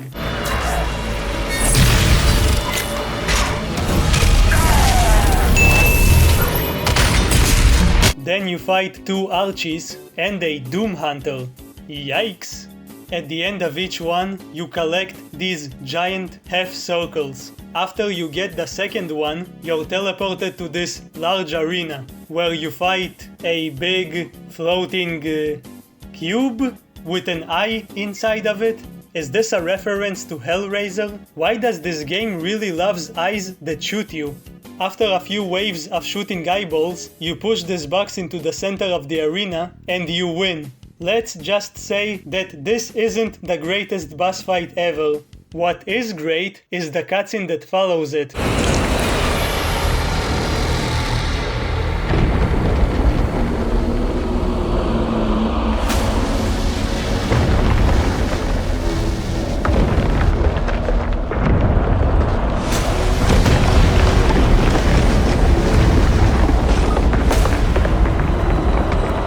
I really thought I was gonna fight this guy. I got excited, but nah. He's just an elevator. He brings you up to this beautiful place, where you meet the asshole again.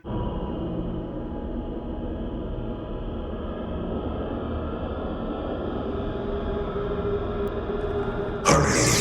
Retrieve the Father's soul sphere. He will save Urdak from the demons. For the humans' sake. Do it now. I get it. Shut up. Can't you see I'm walking here? This is the Father's sphere. He will save me. Oh, now it's about saving you, huh? We'll see about that. Doomguy picks up the soul of God, and he does something that I think no one expected. No one knew it was even possible.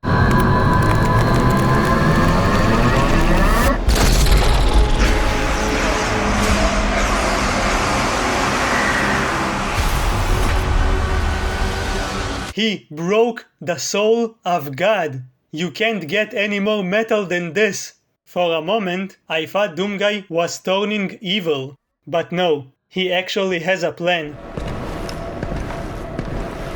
You feel you are prepared now for this. This is the Dark Lord's life sphere. He'll take physical form if you do this.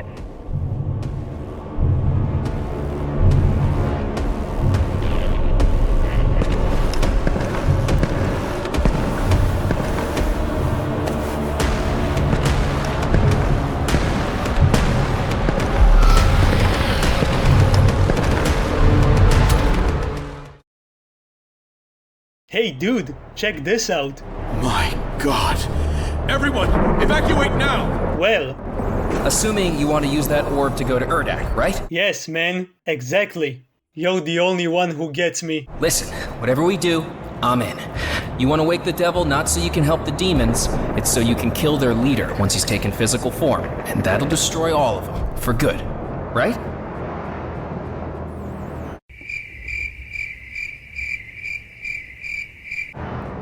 Okay, I'll take that as a yes. I just want to be part of this. I mean, we're about to save the world. The Dark Lord has only ever been written about. He's like a decillion years old and hasn't actually even been conjured into any kind of physical form for that long. Nobody even knows what he looks like. So, like I said, I'm in. You know, you're the only non-asshole character in this game. I'm gonna miss you. Alright, ready for launch, Doom Guy. I'm sorry. The Halt, the last level of Tag 1. It's basically Urdak again, but it's more corrupted. And purple. We're just gonna jump here. What? Where? Oh, the Blood Makers. I'm pretty sure they're supposed to be a corrupted version of these makers. They're kind of like a flying marauder. You can't attack them whenever you want. You have to be at a certain distance and wait for them to attack. Shoot them once in the head and poof. Like the drones, they'll drop a ton of ammo. So wait, all you need to do to stop Doomguy is just remove this monkey ball, just remove this golden stick, and Doomguy will be stuck forever, unable to progress. Hey buddy, where are you running to? Are you jogging? Is this your morning routine? Oh shit, they led me to a trap. It's a possessed spider. Get outta here! Get outta here! Why are we back here? According to my best friend here, Mr. Satan cannot be killed as a soul. We have to take his soul to an ancient place called the Luminarium. Give it to some makers who look like the Seraphim, by the way, and they will resurrect him, no questions asked. And only once he takes physical form, only then we can kill him. Okay, that's not exactly what he said, but that's basically what he said. Right? Also, remember how we left Vega here? Even though Doomguy crushed his soul, his presence is still present. The demons now move freely through this world. Without the Khan Maker, and since the awakening of the Icon of Sin here, the seal has been broken. That's Vega. You left him here on your last mission. Yeah, I know, Captain Obvious. I just explained that. It is clear that I am what was known as the Father. While I have indefinite access and understanding of this world's systems, I lack the control over them necessary to remove the demons and reseal the void. Without a physical form, I am merely a presence. I have no recollection of myself. I believe my essence from the sphere could return me to my full faculties. He clearly doesn't know what you did in the swamp. Maybe he thinks you're here to help him. No. I just spit all over my screen. Okay, this is the final stretch of the DLC. There's some seemingly scary demon combinations ahead, like a Marauder Tyrant combo.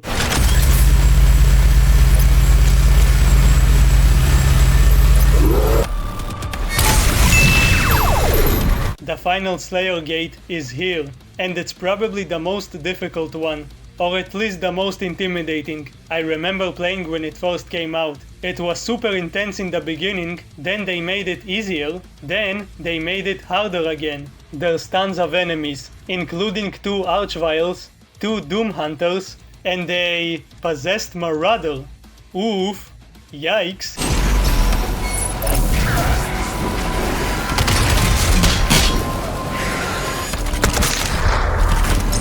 Where are you running, huh? Are you... Hey, look what you did. You let him out.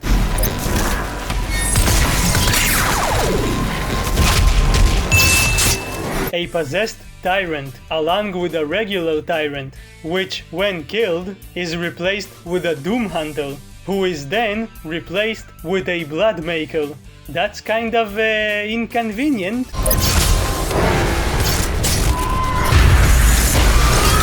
We finally reach our destination, but are stopped by Sam. You've probably forgotten about him at this point. He kind of tries to talk to us. Your reckless mission ends now. Bitch, do you really think you can stop me?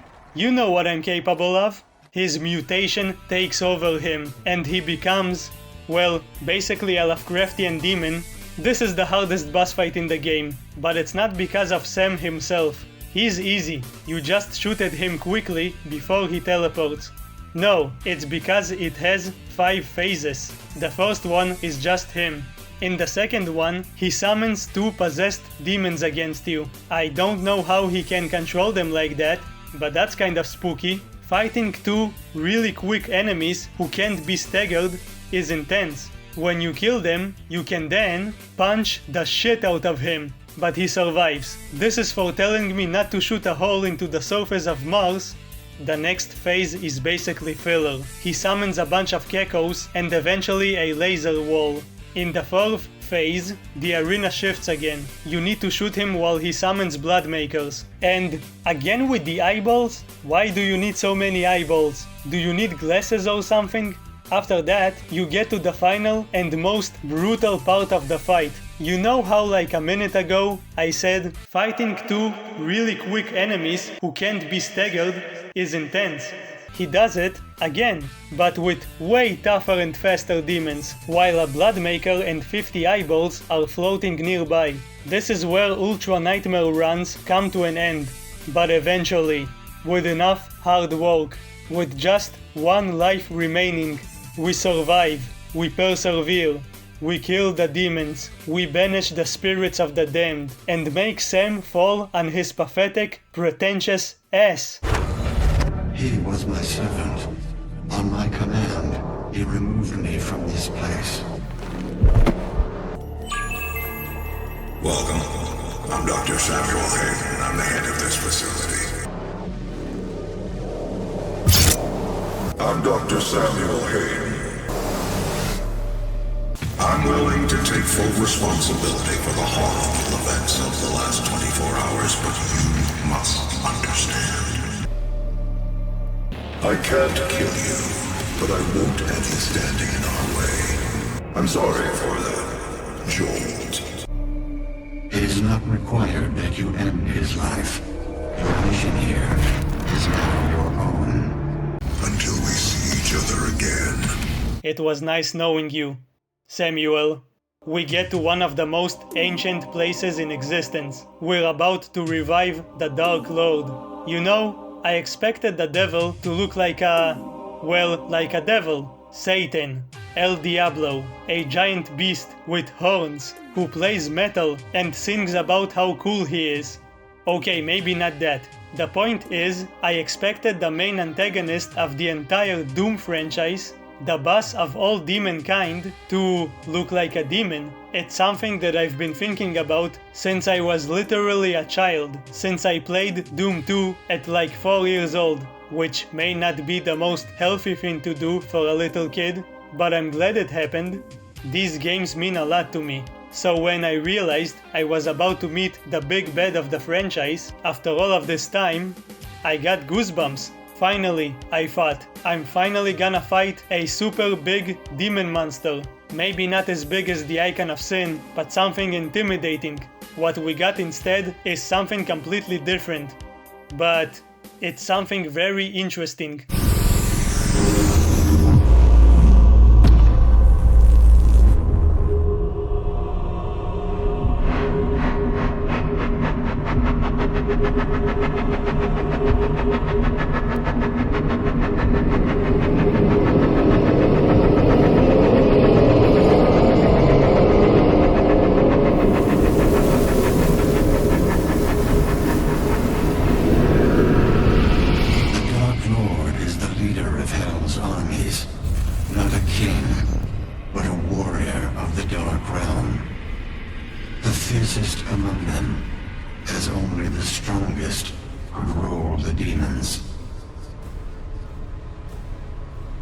It is you, in their world.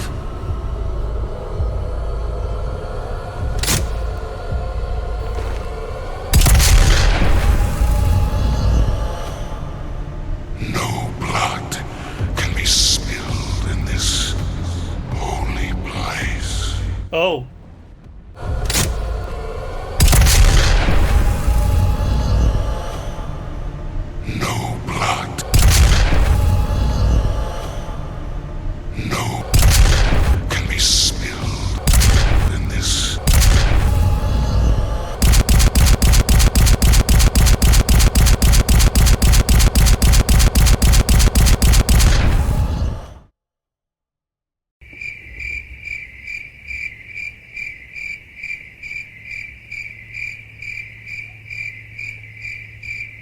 Well, I'm out of ideas. Our time will come. If you survive, I will be waiting for you at the city of Emora.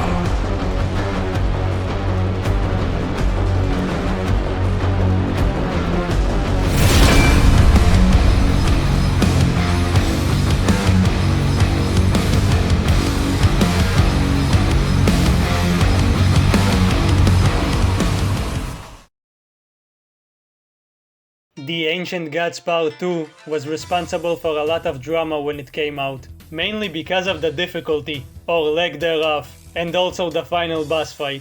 We'll talk about the final boss when we get there, but the difficulty, well, I'm gonna be super brave and say that people were exaggerating. They made it seem like this was the most horrible piece of content ever. It was still challenging and you could die in 2 seconds if you weren't careful, but yeah, it was easy compared to Tag 1. Since then, they made a few updates and made it more challenging and fun. For example, this place was just filled with waves of imps. That's it. Super easy, not very exciting. I eat imps for breakfast. I need something more challenging. Now there's Arachnatrons, Barons, Doom Hunters, you know, more variety. Something a bit tougher than an imp. There's a few examples like that throughout this DLC. I'm glad they made it harder. However, for the most part, it still doesn't hold a candle to Tag 1. Not only are the encounters easier, but you also get something that makes them even easier. The freaking Sentinel Hammer. Valen just randomly gives it to you. Yeah, remember that hammer he had behind him?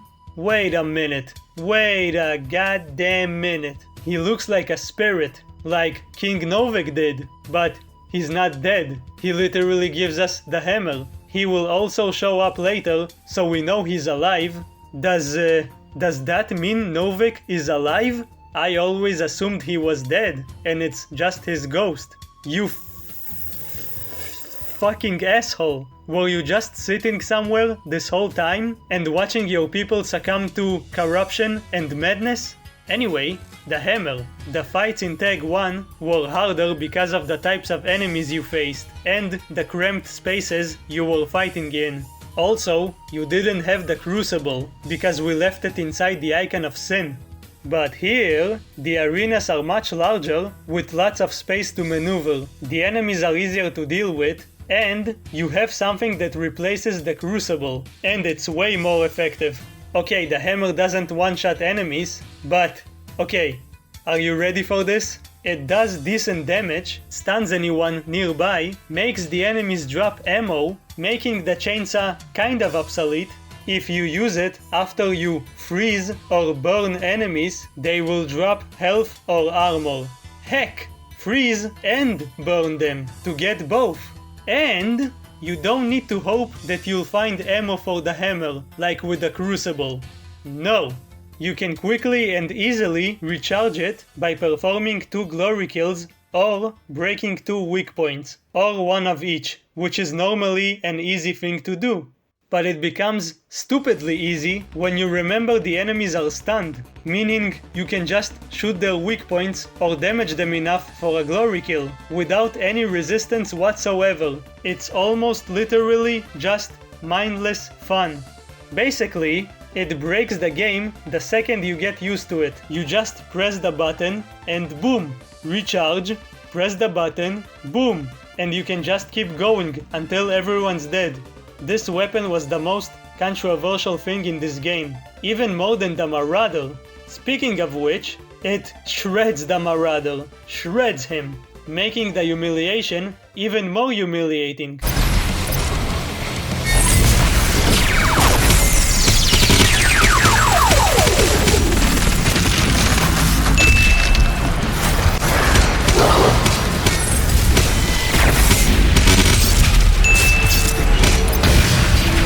But it's too easy like that, so I try not to use it on him. I want to savor his humiliation. A lot of people also complained about these cartoonish stars above their heads, but I don't care about that. The game was already super cartoonish, even before this addition. Having said all of that, you're probably thinking, whoa, this guy is a real piece of a real son of a fucker, asshole, douchebag. He really hates this dang DLC. Well, boys and girls, I'm here to tell you that...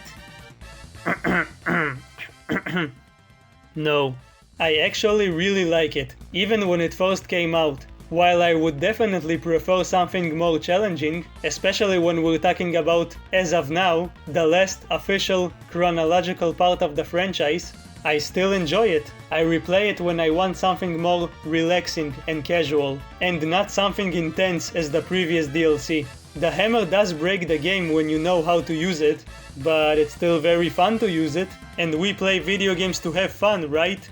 Though it's better implemented in the master levels and horde mode.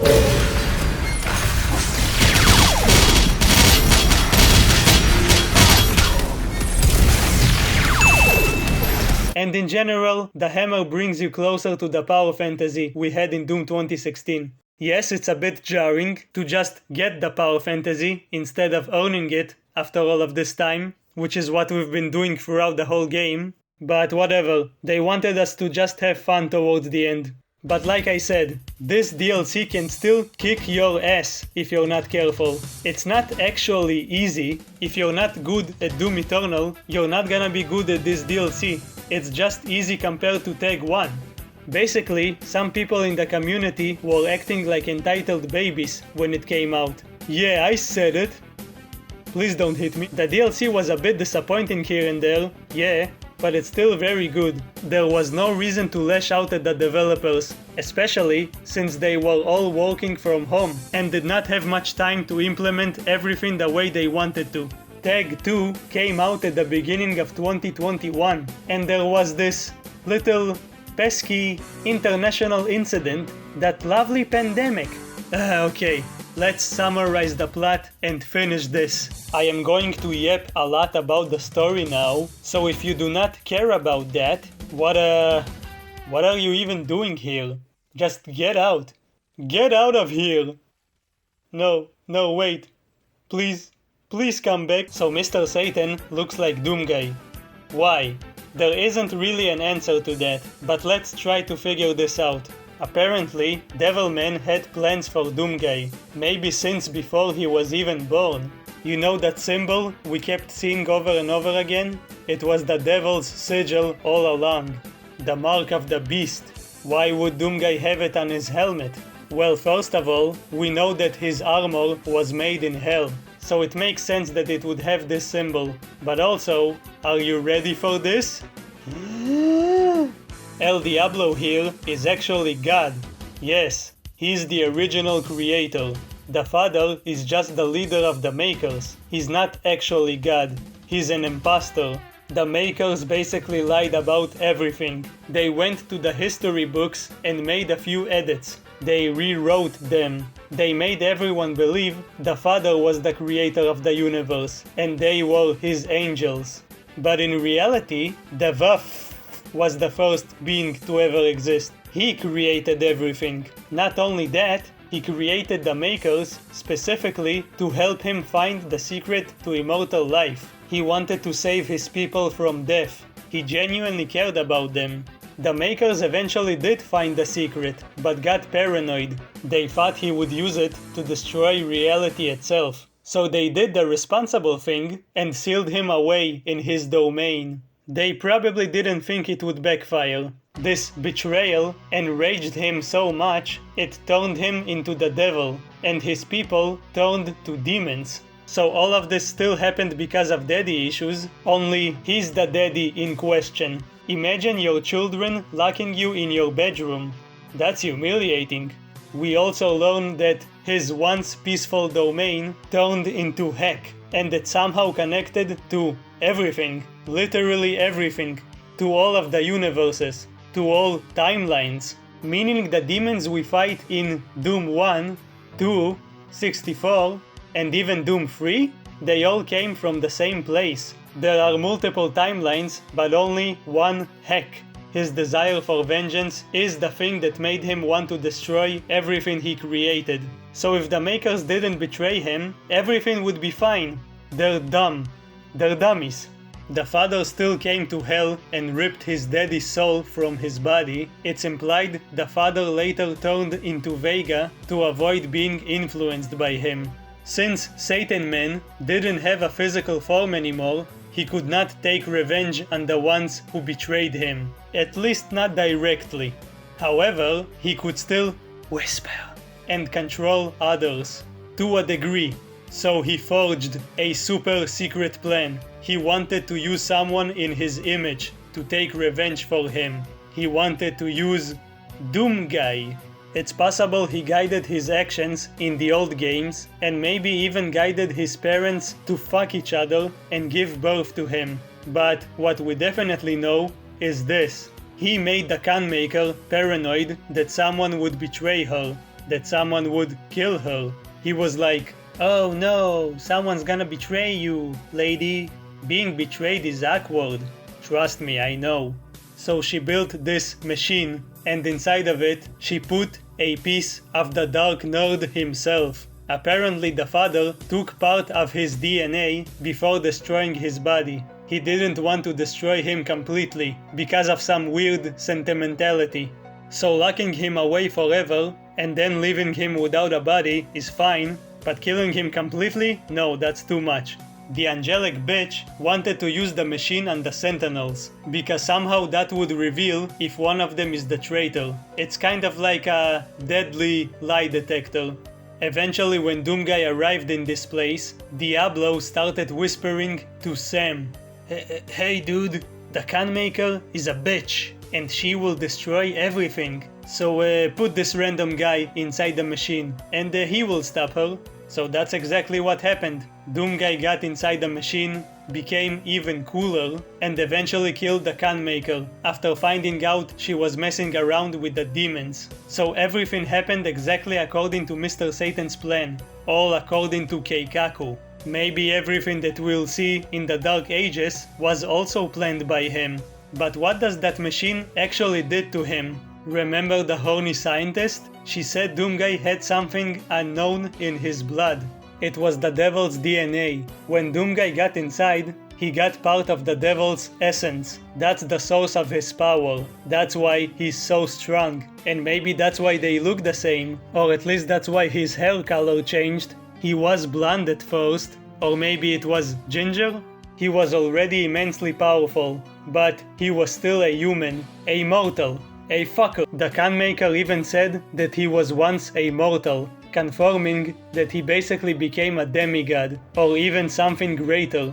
So basically everything that happened in these games was more or less orchestrated by the Dark Nerd. Everyone who betrayed him is either dead or dying. And he got his beautiful, muscular body back. Now there's only one thing left to do. To destroy all of reality. You know, nothing too important. But he knows Doomguy won't just let him do that, so they need to fight and determine the fate of the universe. Whew. Now that we got the whole backstory and explanations out of the way, I can finally talk about what's happening in this DLC. So the Prince of Darkness goes to Hell and waits for us there. In order to get to him, we need to find a super special crystal that will power up a super special portal. Remember those wraiths from the last game? Well, they are strange and powerful aliens. No one knows where they came from, but people worshipped them. So much so, they created trials, and only those who pass them are granted access to their spaceship, where they have that crystal we need. No, unfortunately, it's not the same crystal they used in Breaking Bad, even though it's also blue. On the way there, we see the new additions to this DLC. We finally have the grapple point. You can use your meat hook to fling yourself in the air across obstacles. It's such a simple yet brilliant addition. Too bad it wasn't in the base game. They're zombies that basically act like walking buff totems. If you shoot them just once, they explode and buff every nearby enemy. There's armored barons. Who built this? What size are you? Extra large? I find him way easier to handle than a regular Baron of Hell. You just shoot his little mace hand, somehow the armor explodes, then you shoot him before the armor can regenerate. Easy.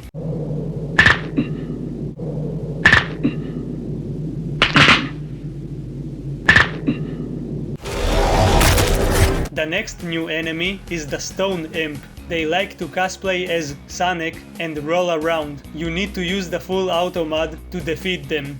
Okay, you don't have to use it, but it's the most effective thing against them. Or just use the hammer to one-shot them, because the hammer wasn't powerful enough, or even just use the chainsaw. They're actually all of the imps we killed during the game, so now we get to kill them again. Then we meet the Doom Dragon. It's not an enemy, it's a friend. He gets us closer to our destination. I'm a little sad that it's just a cutscene, but damn it, it's still awesome. When I played Doom 1 and 2 as a child, I never thought Doom Guy would be riding a freaking dragon. I didn't think he would reach these heights. He couldn't even jump back then. Wow, that was fun. Now get out of here. Eventually, we get to the entrance of this place. The father is still watching us and is like, yeah, he's cool, let him pass. A platform rises, and Doomguy starts walking in this beautiful, desolate, and empty space. There's something very meditative about this cutscene.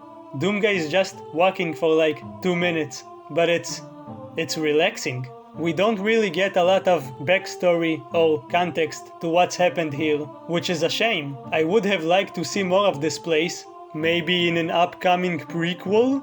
Eventually he gets in front of these literal guardian spirits, and they're like, oh, you're that cool dude. Yeah, you are worthy. Come inside.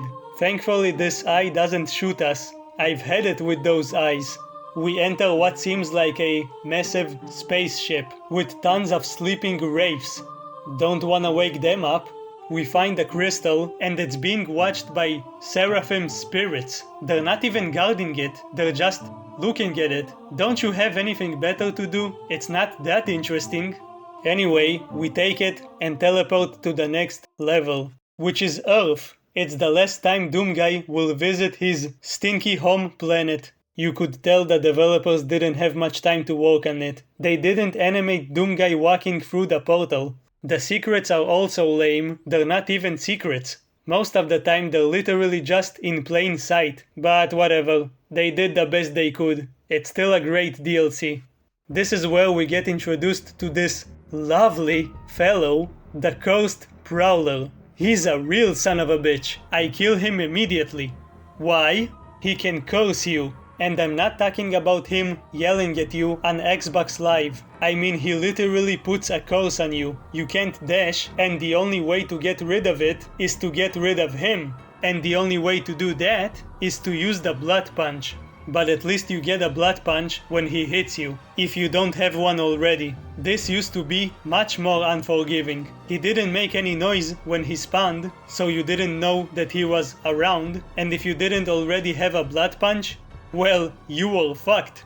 The chain gunners are back. They're way less dangerous than in Doom 2. They're like the shield guys, but they really know how to use that shield. You can't break it, so you have to hit them from behind. I like to use the sticky bombs, or just use the chainsaw. Yeah! Oh, and of course, let's not forget...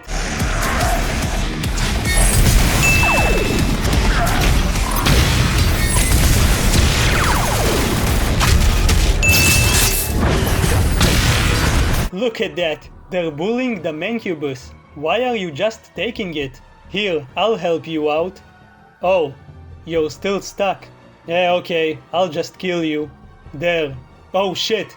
Bye! Wow, look at that. Someone actually climbed all the way here to a destroyed, demon-infested building just to paint this. That's one dedicated delinquent. Anywho, we find this mysterious gate. Apparently, it was built by the father himself. I do not know why he built it on Earth, but okay. He made it so he could travel to Heck whenever he wanted. But we've used tons of portals in this franchise. What's so special about this one, I hear you ask? Don't ask how I can hear you. Well, this one doesn't just take you to Heck. No, it takes you to the capital city. Yes, there are cities in Heck. It was called Jakad at first, and there were supposedly a lot of beautiful cities. Hell yeah! I mean, Jakad? Yeah? Whatever, let's go. The portal takes us to Imora. It's like immoral, but without the L. I don't know. It's not important, because we get one of the best and coolest cutscenes in gaming. They went all out on this one.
Doomguy was literally about to deal with all of this on his own. Even these flying things, I don't even know what they are.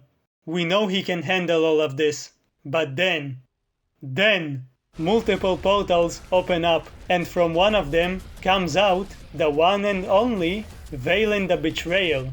He has a blue hammer now. He's here to try and make up for all of the bad stuff he did. But he didn't come alone. Multiple ships exit the portals, along with many Sentinel warriors, with access. Maybe they are good marauders? There's also this guy. He's so nonchalant. It's like he doesn't care that he's in the deepest part of hell and is about to fight a battle that will determine the fate of the entire multiverse. We should all aspire to be like him. Don't ask me how they managed to get here. I mean, we needed to ride a dragon and get a magical crystal to power up a secret portal specifically designed to take us here, but they can just randomly show up. Maybe they followed Doomguy's signal? I don't know. It doesn't matter. We're about to end this. It's on, baby!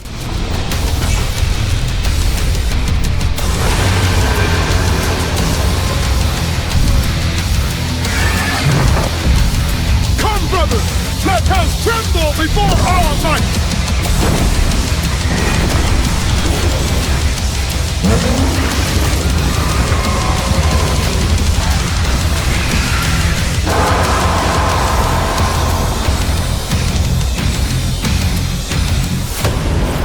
My hands law. If the Dark Lord is defeated in ritual combat, any demon outside his realm will be destroyed.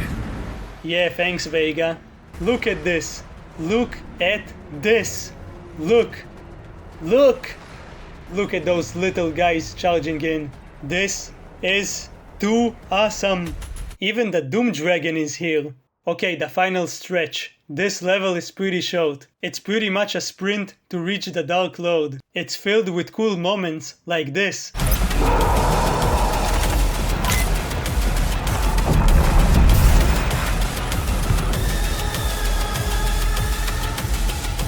Hey man, can I use this? Yeah?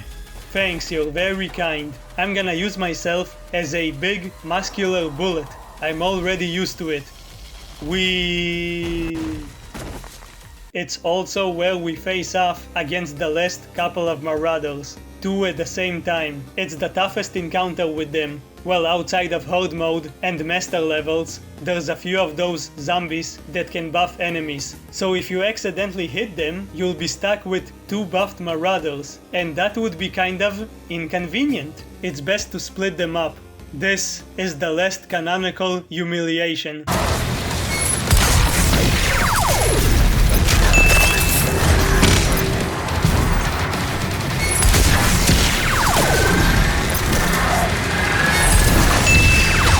I'm sorry, but I need to complain about something. This feels lazy. Again, the developers did the best they could under the circumstances, but come on!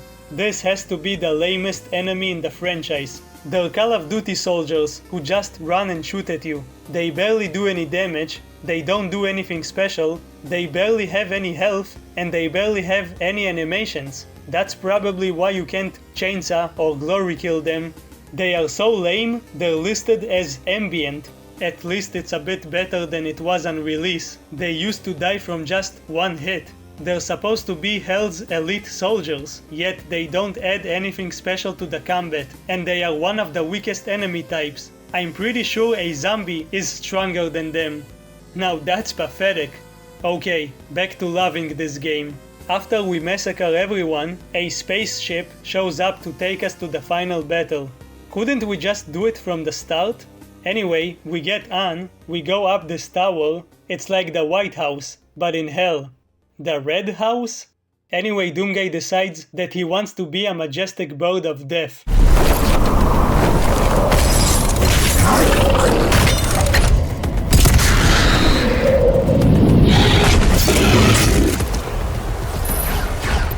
I love this game. We get perhaps the goofiest encounter in the game. A horde of Sonic cosplayers that just spin around all over the place. The devil chose them as his last bodyguards.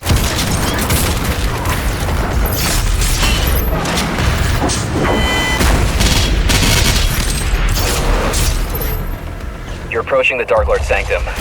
Starting to lose my connection, though. Doomslayer, sir. I won't be able to... This is the last time you'll speak to me, my friend. You were the best fanboy a Doomslayer could ask for. Let's finish this.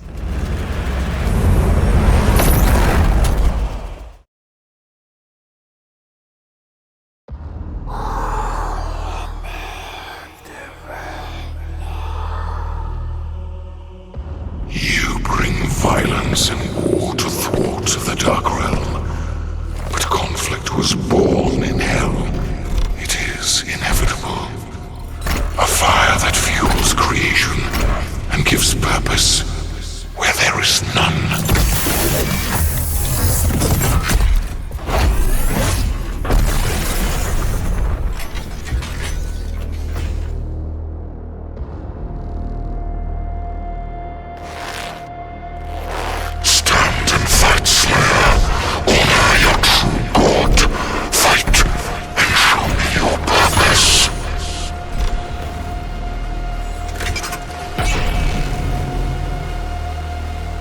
The Dark Nerd. He has his own crucible and shield. If he hits you, he can get some health back, just like how you get health when you kill demons. It's cool. He even has a mech suit and can summon dogs, like the Marauder. Unfortunately, he's too much like him. Yeah, besides the hammer time, this was the thing that people really hated about this DLC. Like I said earlier, I think people were exaggerating. It's not a bad fight, it's just kind of disappointing. You expect the final boss of a Doom game, of the Doom franchise, to be something intimidating and spectacular. You know, something kind of like the Icon of Sin. What we do get is basically a very slow Marauder, and we've humiliated a lot of those throughout this video. You see this? This is basically the whole fight. You avoid his attacks, wait until he does the one attack you can counter, you shoot once, then you use the hammer to extend his stun time and keep shooting him. You do it until you deplete his health. You need to do this 5 times. You can do it without the hammer, but it will take forever. The dogs he summons drop hammer charges, and if you don't want to wait for them, just kill the endlessly spawning zombies around the arena. They won't even attack you. So yeah, overall, this is a super easy fight. You can still lose if you're not careful, but I mean, it's still kind of fun, and at least the arena shifts and it looks cool and apocalyptic. In interviews, Hugo Martin basically said that he accepts the criticism about this boss fight, and that if they had more time, they would have made the Dark Lord ride a dragon and do other cool stuff. It kind of goes with the Devoth feedback that I got. I talked to the guys today and they were asking me, they're like, why wasn't it like, you know, he was in a mech and then he got out of the mech and then everything. And I'm like, guys, these are awesome ideas. It's a DLC. Like, you're putting base game expectations. I'm like, a boss fight takes like a year to make, at least minimum, you know? yeah, of course, I'd want him to turn into a dragon, and I jump into a mech and we fight. Like, who doesn't want that? You know, like it's just a DLC, you know. But I have to make sure that I might not always do it right, or as a team we might make mistakes, but like it'll not be due to a lack of effort. I promise you that. Like, you know, that's that. I don't mind making a mistake if we do our best. You can never make a mistake because you didn't try hard enough, you know? So like for the time being that we hold the responsibility of this brand in our hands, I do treat it like it's this precious thing. And that's why some people ask me like, why, how come he's riding a dragon or all this? Because he deserves everything. So as they say, it is what it is. Even though he's God, the most ancient and one of the most powerful creatures who can create and destroy whatever he wants, he still wasn't confident he could defeat Doomguy, so he decided to wear a mech suit. Having said all of that, this is still a boss fight, and it's the last one. So, for the last time...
He is the first being, and my creator.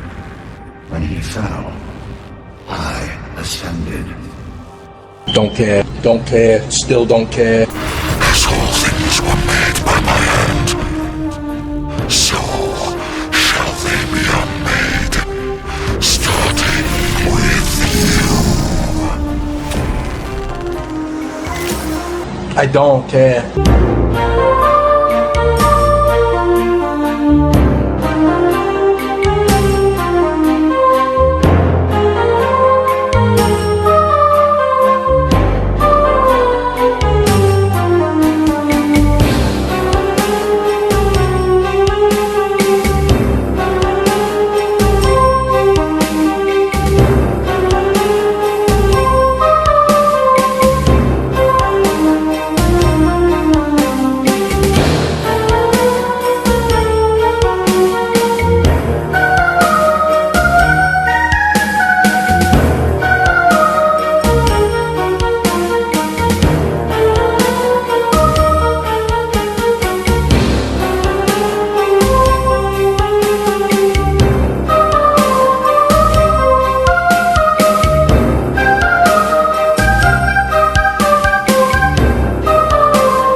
Huge guts.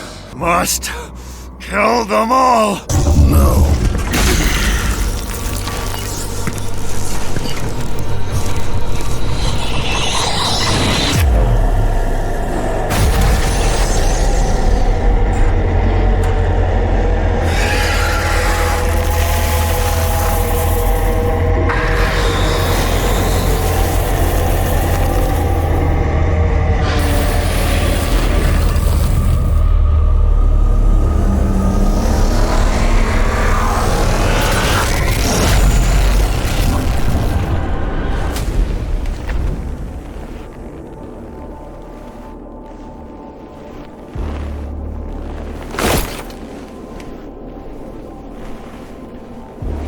his hand, all things were made.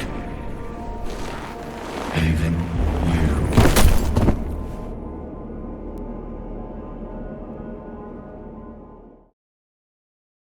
So what do you think happened? He exterminated the antagonist of the entire franchise. Thanks to that, all of the demons outside of Heck have also been eliminated.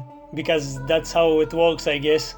And then he falls down because he's just tired, right? He's been fighting for a long time. Okay, so remember how Mr. Satan's power was inside of him? When his soul was destroyed, everything that was connected to him was destroyed as well, including the small piece of himself that was inside of Doomguy. That's why he fell down. He suddenly lost most, if not all of his power. He faints from the shock. And what do you think will happen to him? Is he gonna wake up and go home? Will he revive Daisy and then adopt other rabbits? Will he go live in hell because he really got used to that place? It's like a second home to him at this point. What do you think happens to him after he spent his life slapping the crap out of all of these demons and ancient creatures? He's gonna get some kind of reward, right? No! I banged my head on the table. But no, these assholes take his paralyzed body and put him back in his sarcophagus. I get it. His only purpose in life was to kill demons. If there are no demons, there's no need for him to exist. But come on, give him a break. Give him something. I don't know if I expected some kind of happy ending, but I definitely did not expect him to go back to sleep. It's like the third time this happened to him. Dang nabbit, they leave him at the place where he found the souls of the Father and Mr. Satan, and then the game ends with an ominous quote, implying that they will wake him up only if there's some kind of big danger. But pretty much all of the demons are dead, so that means he's never waking up. I don't really like this ending, but I don't know what they could have done instead. We'll see him again in the Dark Ages, but chronologically speaking, this is the last time we see Doomguy. That's sad. I'm back! Oh, shh! Don't scare me like that. I was just burying your counterpart. How you been? You disappeared for a while. Oh, that sucks. I have been fine. Good, good. You're ugly, you little bitch. Ooh.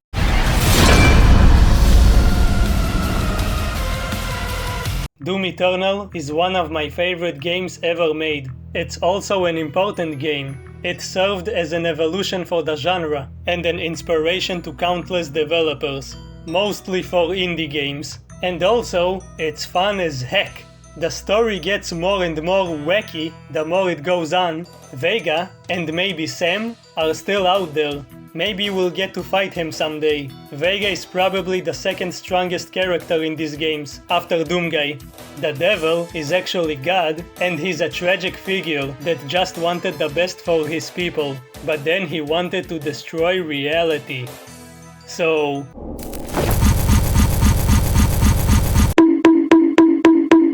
I've been yapping for so long, I don't know what else to say about this game, so I'm gonna mention some stuff I didn't mention. That's a smart sentence. A while back, they added Horde mode. One of the old geezers gives you challenges. You basically need to kill waves and waves of demons and get a high score. But you don't start with all of your weapons. You get them over time, and you can't control which one you'll get. So sometimes you won't have the plasma rifle and won't be able to banish ghosts. So you wait until they possess someone else, kill them, wait until they possess another one, kill them, and then kind of just wait until they disappear. Fuck this shit, I'm out.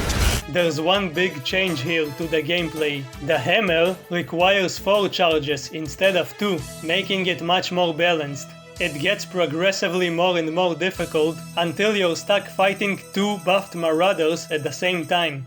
What? You really thought I was done humiliating them?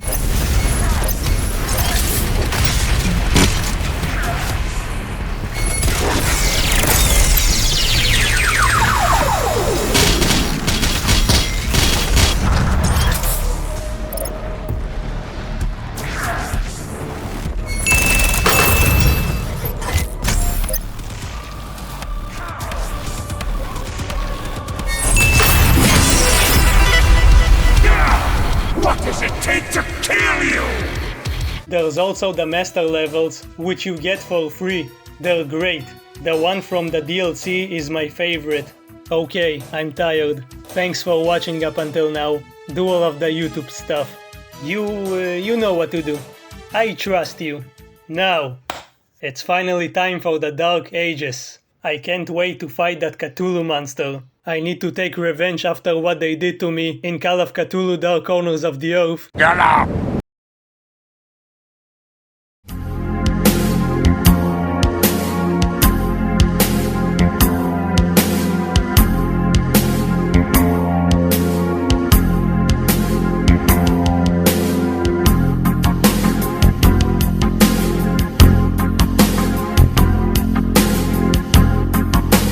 Huge guts.